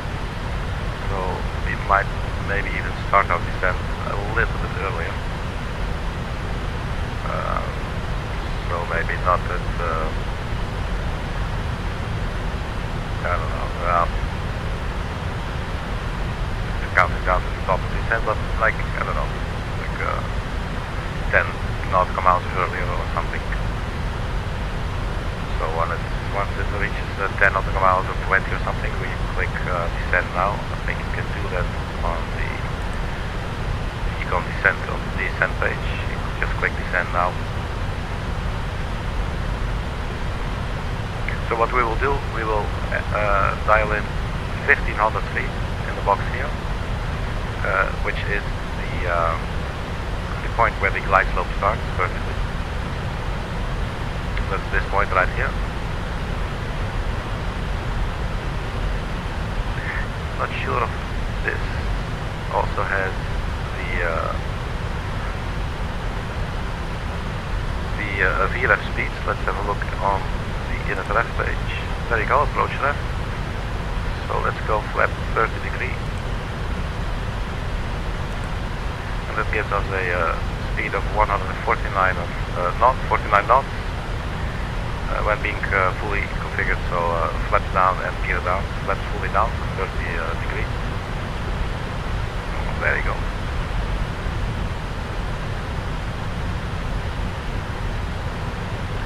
And that says 149, and probably we can add 5 knots then. I do not see wind correction in here. Not sure if this is done automatically. So we could have an eye on that. 149, usually, like I know in the 757-700 for instance, you add another additional 5 knots, so 154 knots would then be the approach speed, and that if this was 757 with such high approach speed. Okay. Well, that's how it works there. So, but it could be that maybe this aircraft actually takes this into consideration on its own, and you simply still dial in 149, and but I don't know. So we can have an eye on it, can have a look on that, keep an eye on that, by the time we are on our final approach.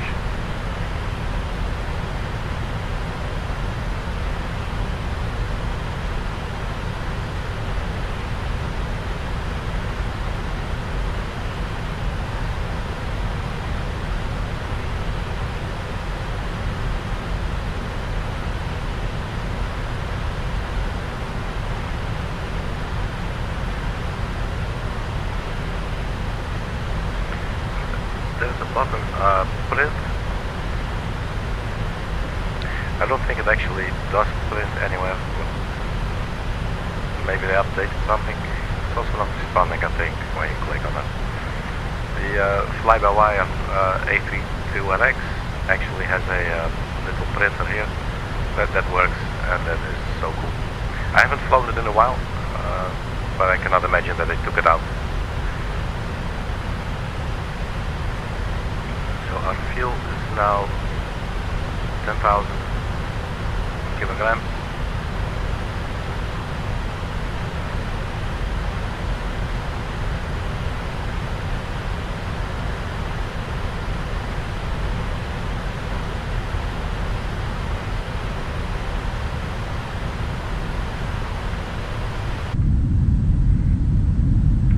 Let's have another look at the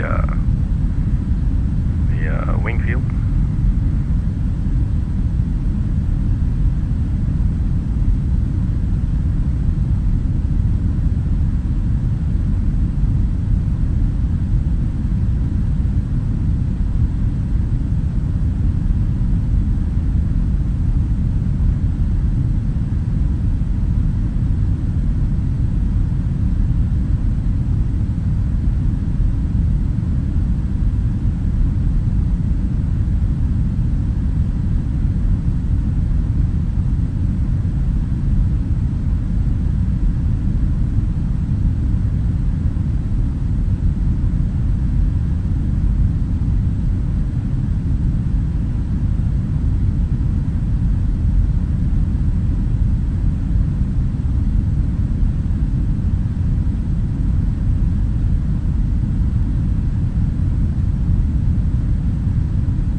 the noisy flight deck of the 777, I guess.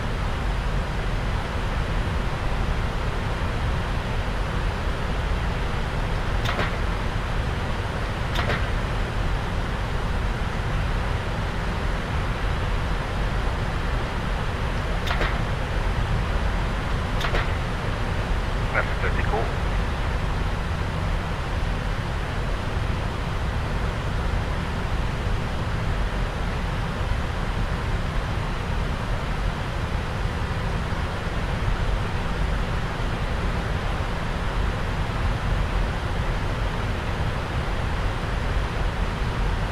Oh, that only goes there on the little rail.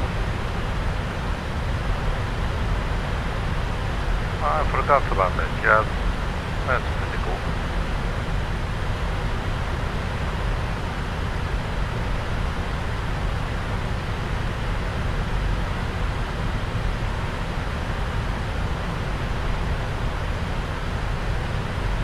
Alright, so we got all the sunscreens out now. Let's have a look outside.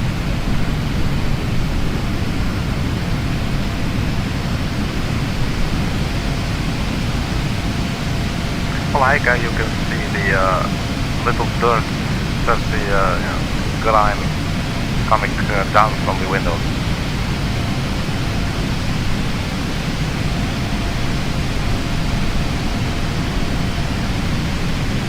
So there we are, that's us. Playing around in our 777.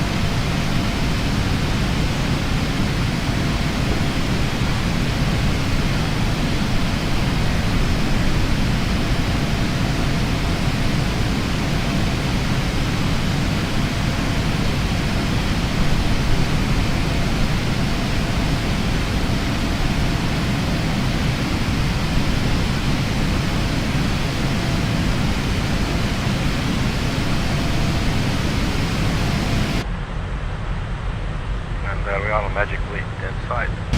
Alright, let's stop doing that.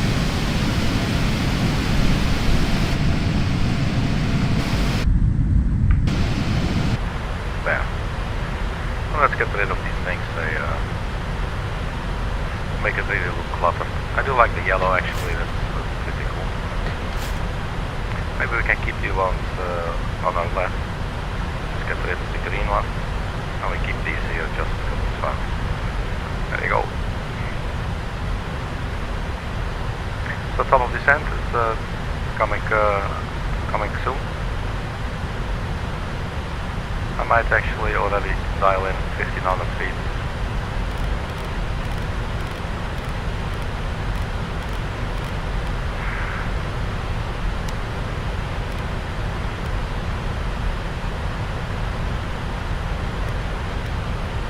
There you go, 1500, okay.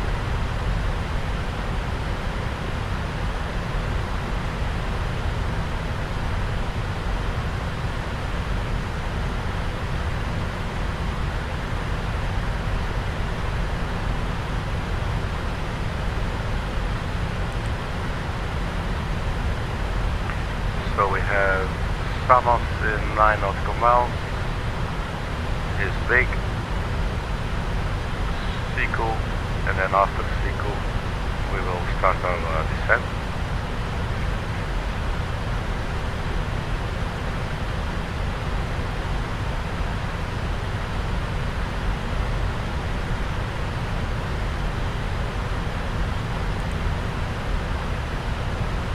To top of descent, 120 nautical miles.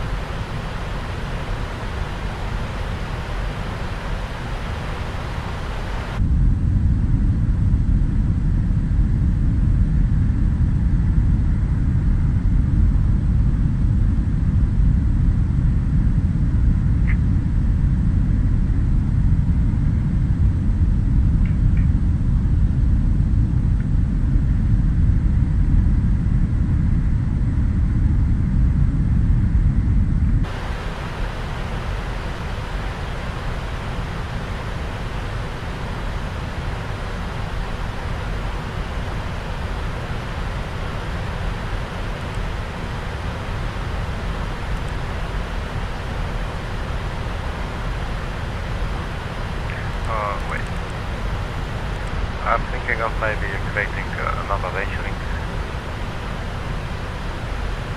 Can we maybe only do the link without the runway center line, so we just do /15.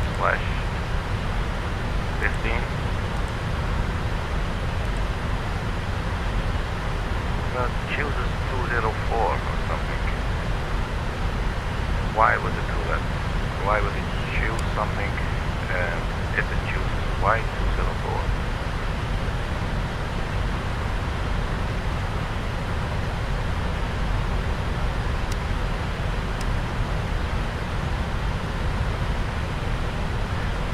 There is no line showing, so not really sure why it says 204 right there.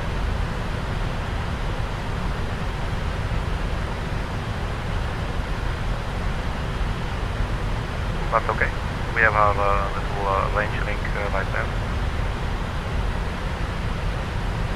Always like making those.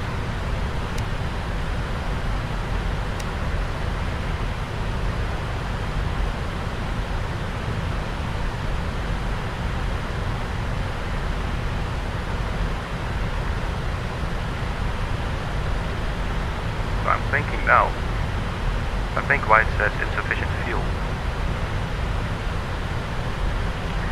is, let me get to the correct page to show you.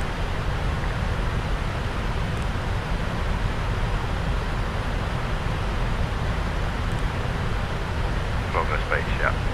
So, by the time we reach Hong Kong Airport at 6:41 Zulu, we will have 6.6 kilograms, 6.6 thousand kilograms of fuel with us. If we check the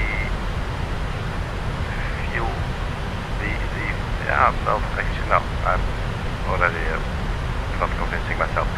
It's a final reserves plus alternate.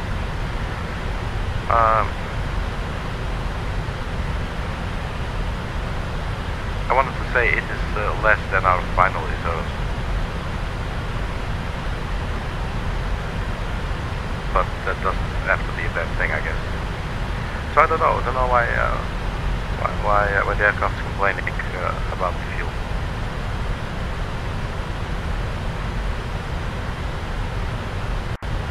And again, you know, we're definitely going to make this, so that's fine, but it's still interesting. So let's pull up the checklist now. The information echo, that was the latest, so we do not have any weather report yet. Let's go to checklist.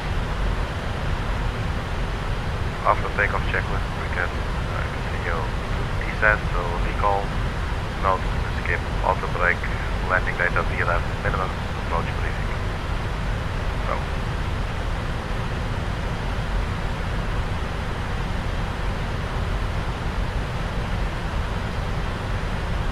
We are not going to descend just yet, but when we will, we'll check the recall.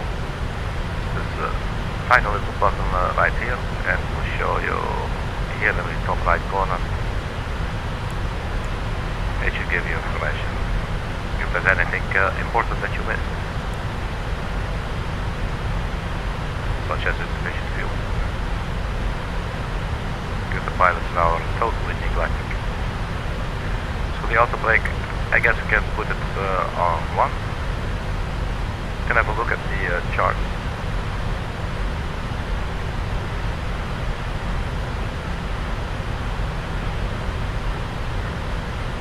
And we go to the airport chart. And then we need, that's the PMDG bug again. Airport Hong Kong. So the runway is 12,467 feet, so that's absolutely sufficient. So brake 1 should be fine for the auto brake. We will land 07 left, we will vacate Charlie 9 or Charlie 10, and we either via Yankee, not sure if they drive on the other side of the airport as well.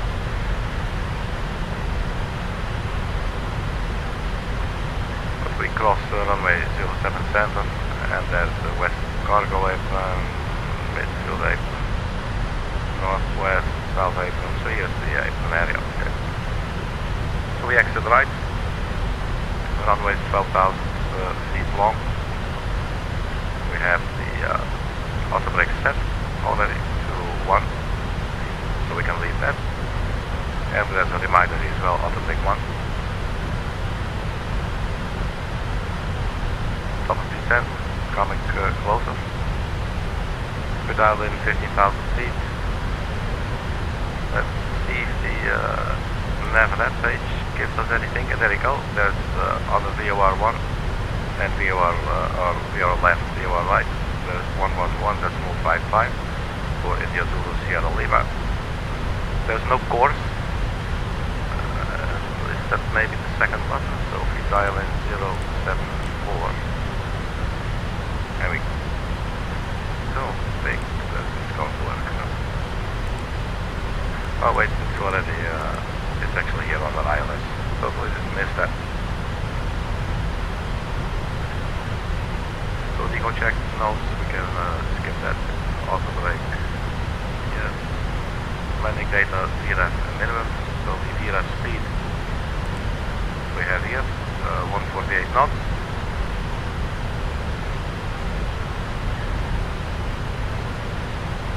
We do need the QNH.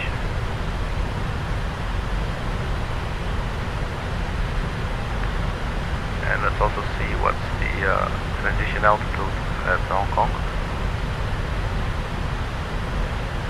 Might be on the approach page. Transition level, flight level 110. Or, yeah, let's go for 110, that should be okay.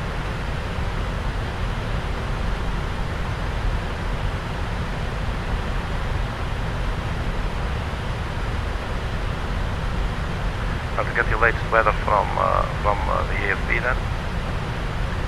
That was issued 0600 Zulu, which is, that was 14 minutes ago.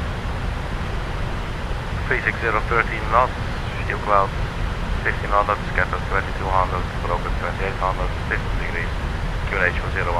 So let's go with QNH of 1019. I believe we can pre-dial that here in the 777 as well. Can you not zoom out a little bit?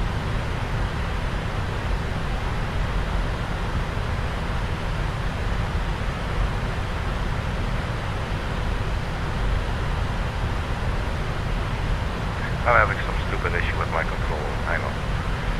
So it was 1019. Okay.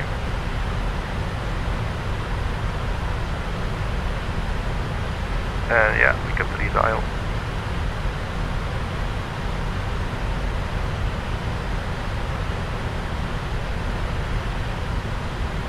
So that's the set as well.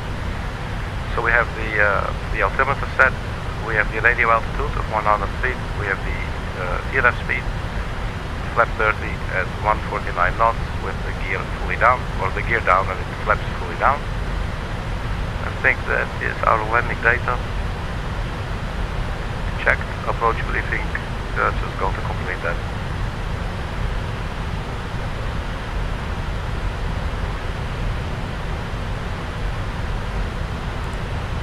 So 33 nautical miles from our top of descent. As I said, we have tailwind, so I think it's probably best if we start our descent a little bit early.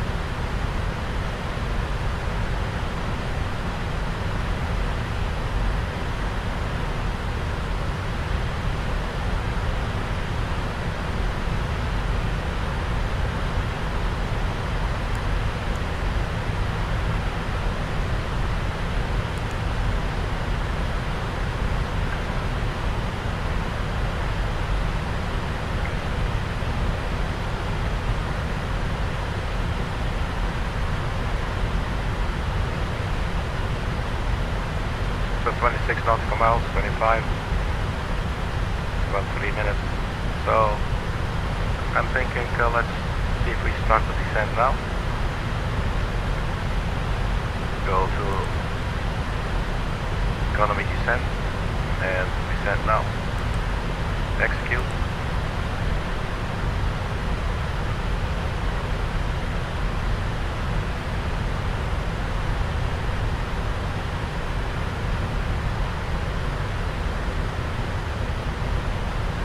And that's finally going. Holding speed at 283 knots.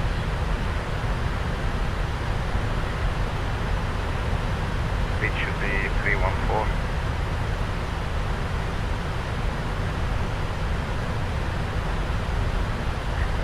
So descending very gradually, 1400 feet per minute,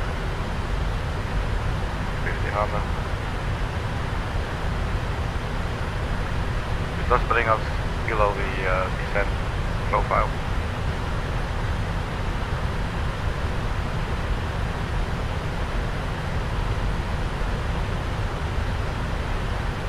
Let's see if we can just keep this up for a little bit.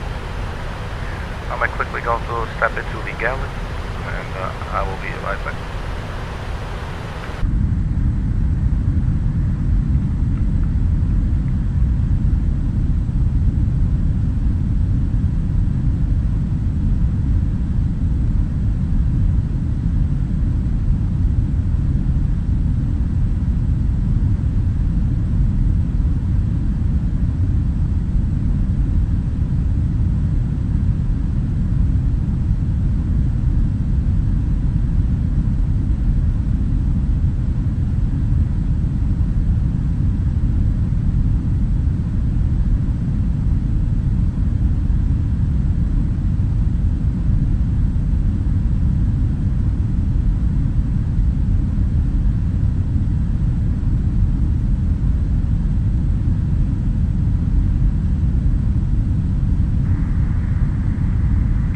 Alright, so here we are, back with fresh water.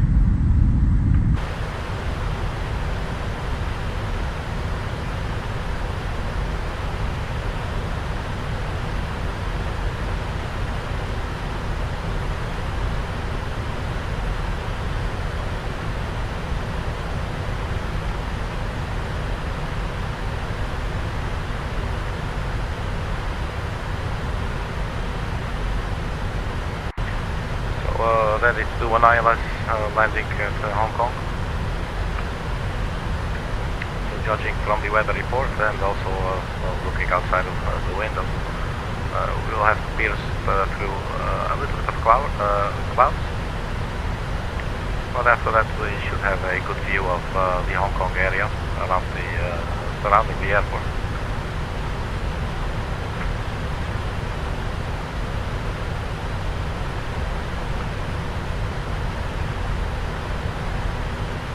If you have any suggestions for airports to fly to or from, and just leave them in the comments or in the chat or wherever, and then we can see if we can make it work. You know, it's always fun to make a fool of yourself online, so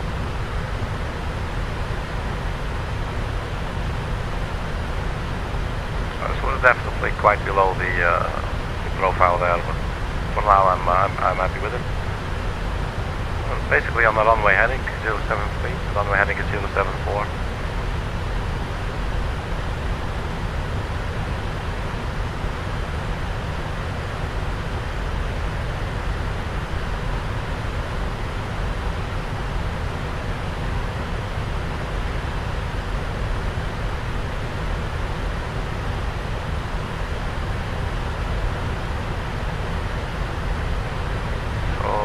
Approach should have the altimeter set, I guess.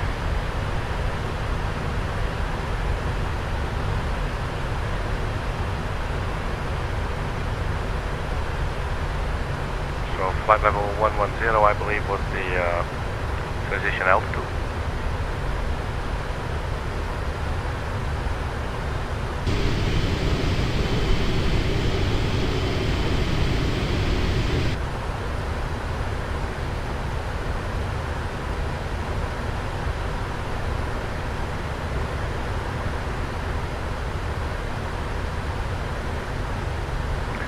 time is 6:22 Zulu, and we'll be arriving at 6:41 Zulu, so it's in about 8 minutes or so.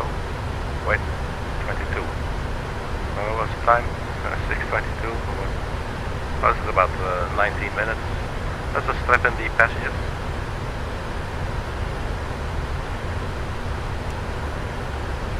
And, you know, try to never make the mistake of saying, let's strap on the passengers.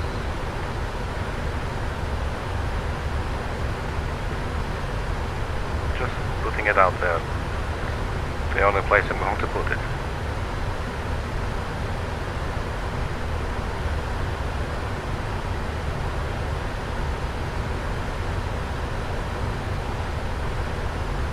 Alright, cool. So we have started our descent, and look at that, now we are all of a sudden finding ourselves below the vertical profile for some reason.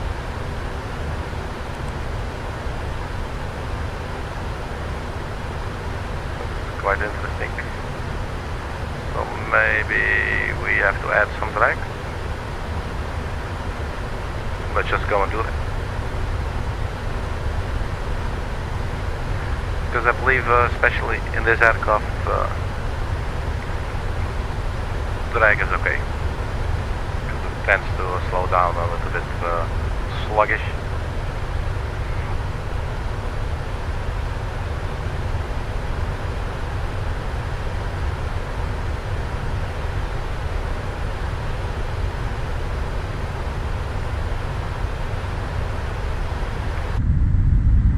That's the speed brakes extended.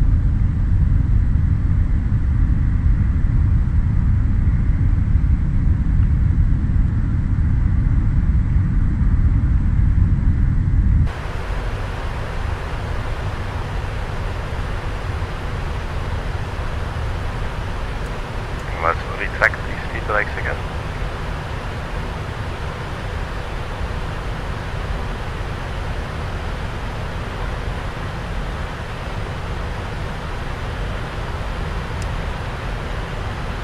And now you can see that now that we're getting closer, that it really helps to have the extended runway center line right there.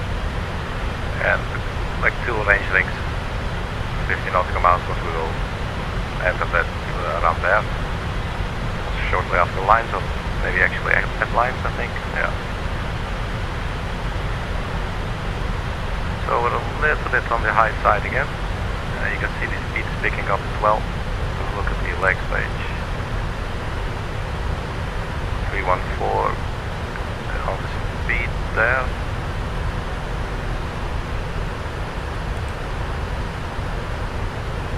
Econ speed 314. I'm going to extend. There you go, drag required.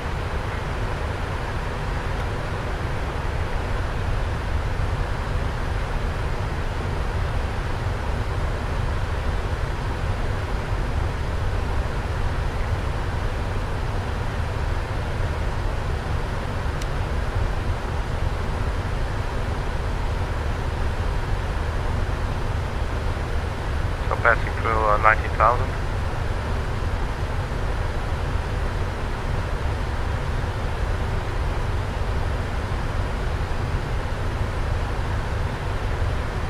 Up next is Combi in 7 miles, then Roka, Canto, Murray.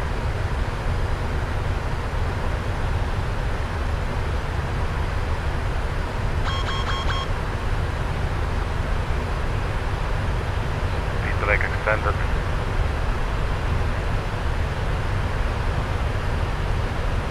Is that why we got that little message? Just a reminder? Or?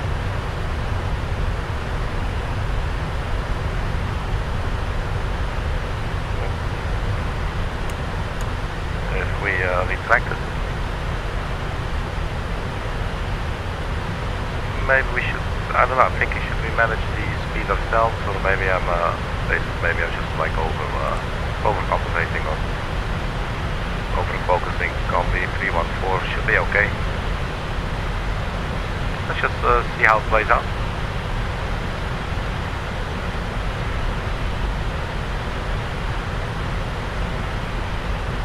aircraft still crying about insufficient fuel, that will not go away. But we now have 7.1 thousand of kilograms. FMC message. Drag required. Yes, that's the right one. So let's extend the speed brake again.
Halfway like that. Let's try that.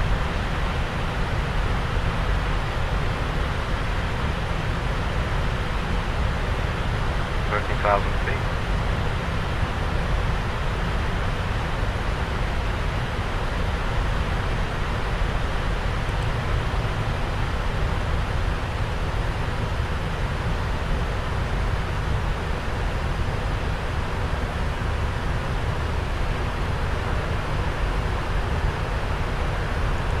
Ladies and gentlemen, this is your captain speaking.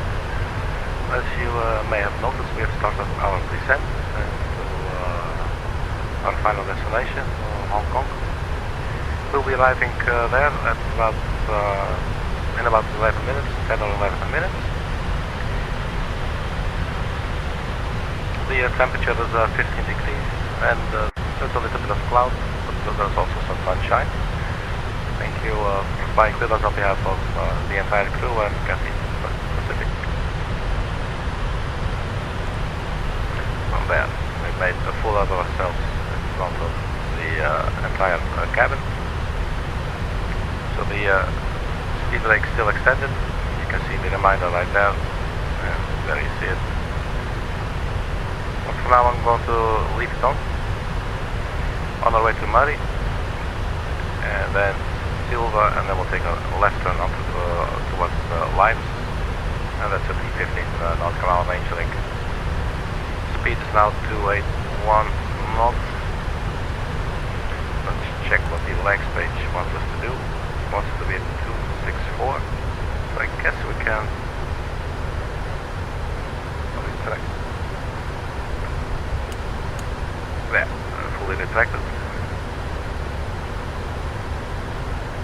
Speed's actually going down now, there to 240 to get to Silva.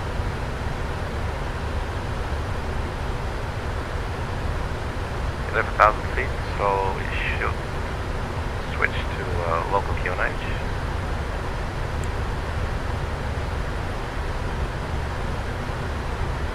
We're a little bit high on the approach.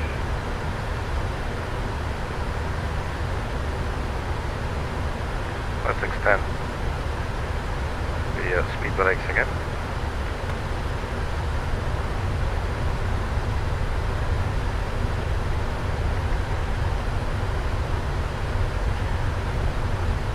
Weather lights can come on, 10,000 feet.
there's the city of Hong Kong.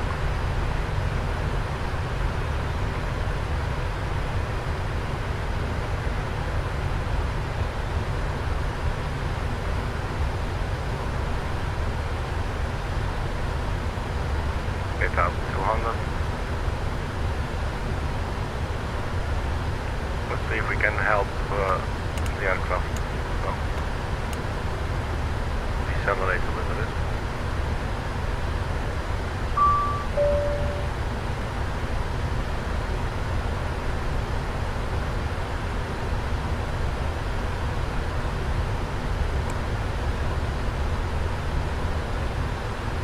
Let's see your latest weather information. 350, 12 knots, 2000, 2800, 4000, 60 degrees, 1019. Okay.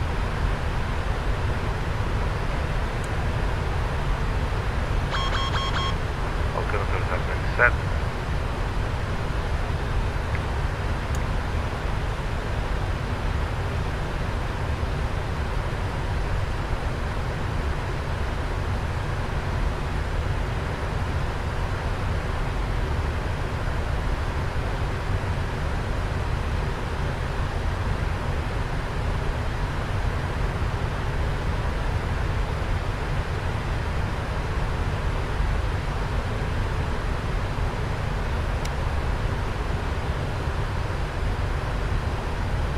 Requires again.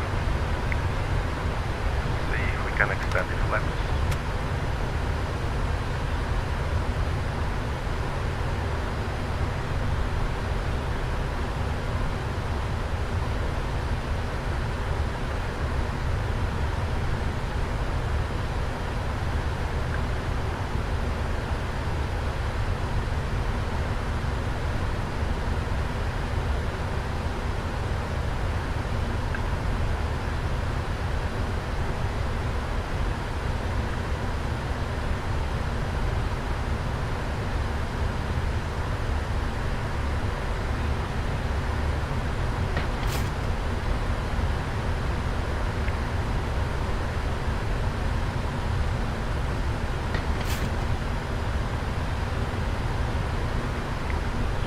There's a lot of islands in this area. It's really pretty. But we need to land an aircraft. Drag required. So what speed should it be at now?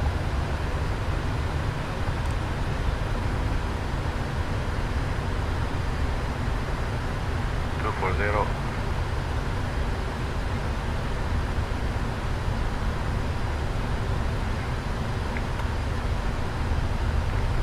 Let's turn on the localizer. Or actually arm the localizer, I should say. The localizer hopefully is already turned on. You can see it's armed in white. Not intercepted yet. That's the warning from the speed brake. It's actually quite nice. It's a good thing. But if you forget about it, it's something that I sometimes actually do.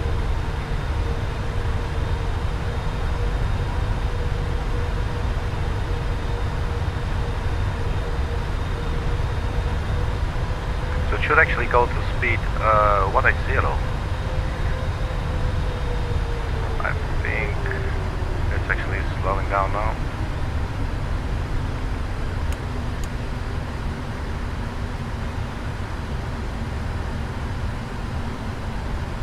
Parking brake on the speed brake has been retracted.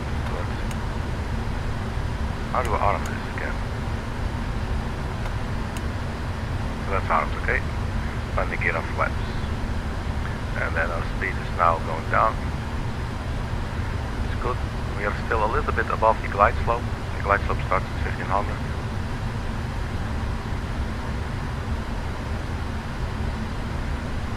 I'm not sure if you can see it there. It goes away when you zoom in, but you see the numbers are sort of a little bit fuzzy. So I'm going to have to check what that is. Maybe I shouldn't run it on ultra, but on high, you know, which is probably also good. Unless it's some setting. That's what we're trying to find out.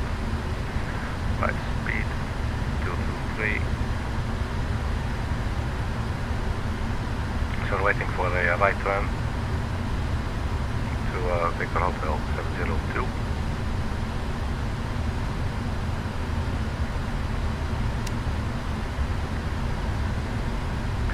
So that's the Hong Kong area.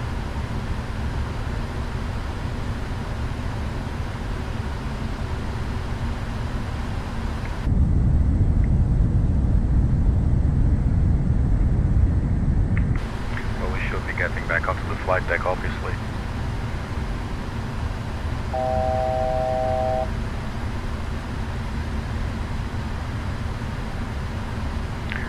7.6 nautical miles.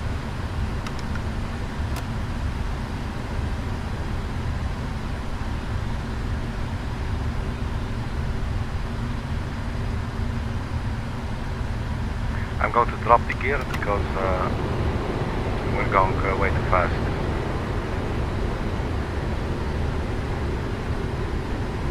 We're on the localizer, so let's go approach as well. We're on the glide slope. Extending flaps. And see how this is going.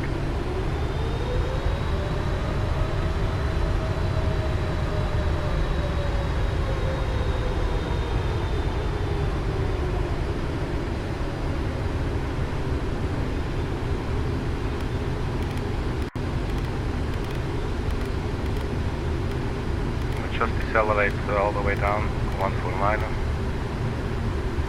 And keep the flaps coming.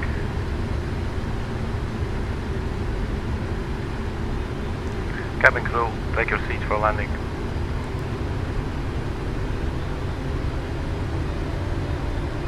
And as you can see, this is going terribly wrong. There is no runway ahead of us at all. So, disengage the autopilot. 1,000.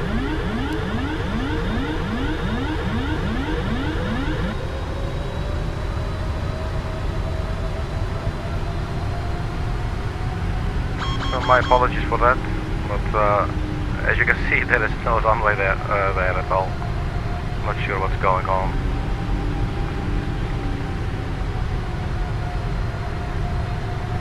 Let's see if we can still set it down. That would be cool. Let's go flaps full.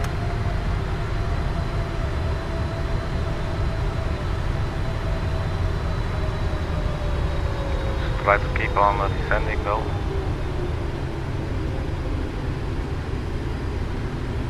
$1,000. Sink rate. I know.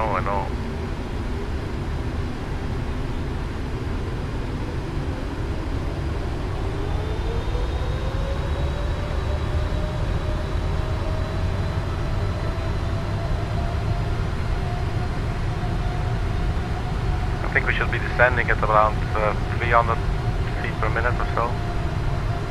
At 500. At this speed. I really don't know why the ILS pointed us to a runway that's totally not existing. So it's probably some other livery or yeah, see the Sink rate. 07 center. Sink rate. Sink rate. Sink rate. Minimums. Sink rate. I know about your sink rate, man. 30. Let's set it down. 20. 10.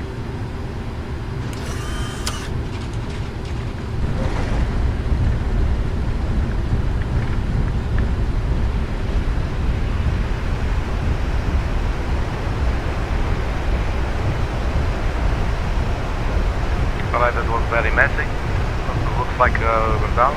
Welcome to Hong Kong. Please take your puking bags with you upon disembarking the aircraft.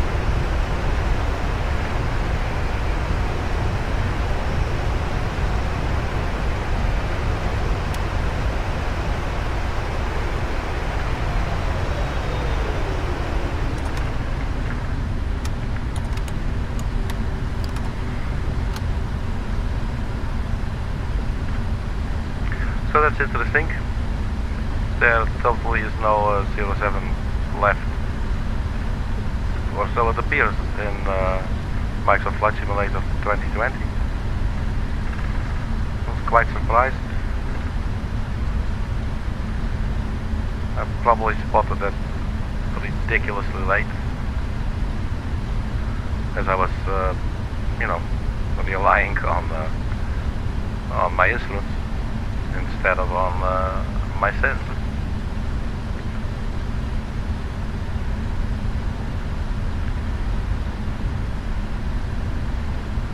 I guess if I was more familiar with doing a go-around, I would probably have done a go-around. So let's settle down here somewhere.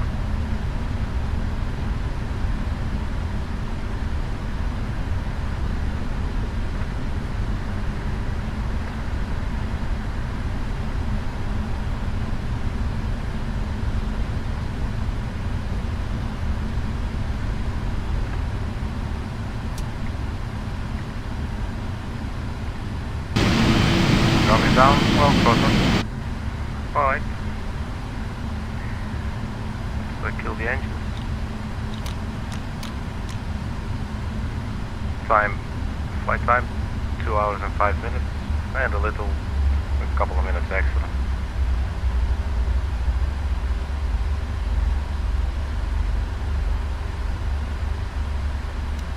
Seatbelt sign can go off.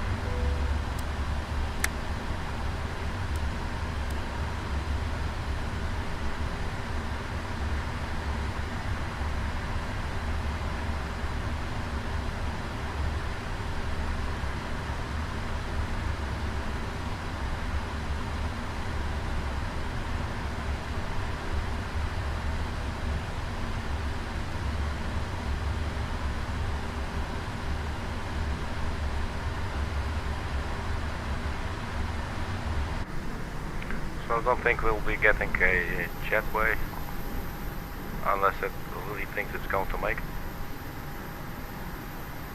But I'm thinking it's going to look a little bit silly. Let's have a look outside.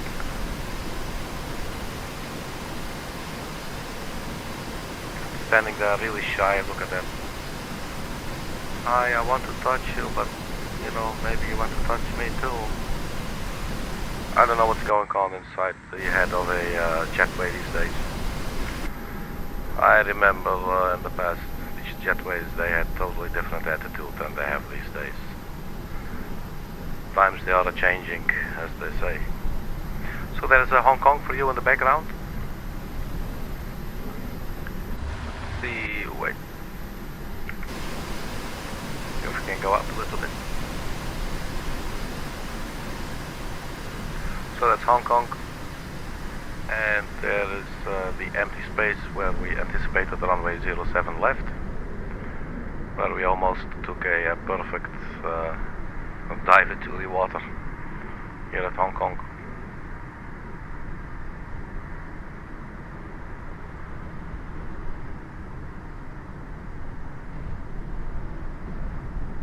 So yeah, the airport looks really cold, efficient, compared to the coldness compared to the warmth of the surrounding area, which looks beautiful. Anyway, thank you very much for checking. I hope you enjoyed. I had a good time myself, at least. It's time for some SEC time, as they say in the United Kingdom and the United States. There's a little aircraft. I think she performed quite well. Alright, thank you for checking. Everybody stay funky. Catch you later. Bye bye.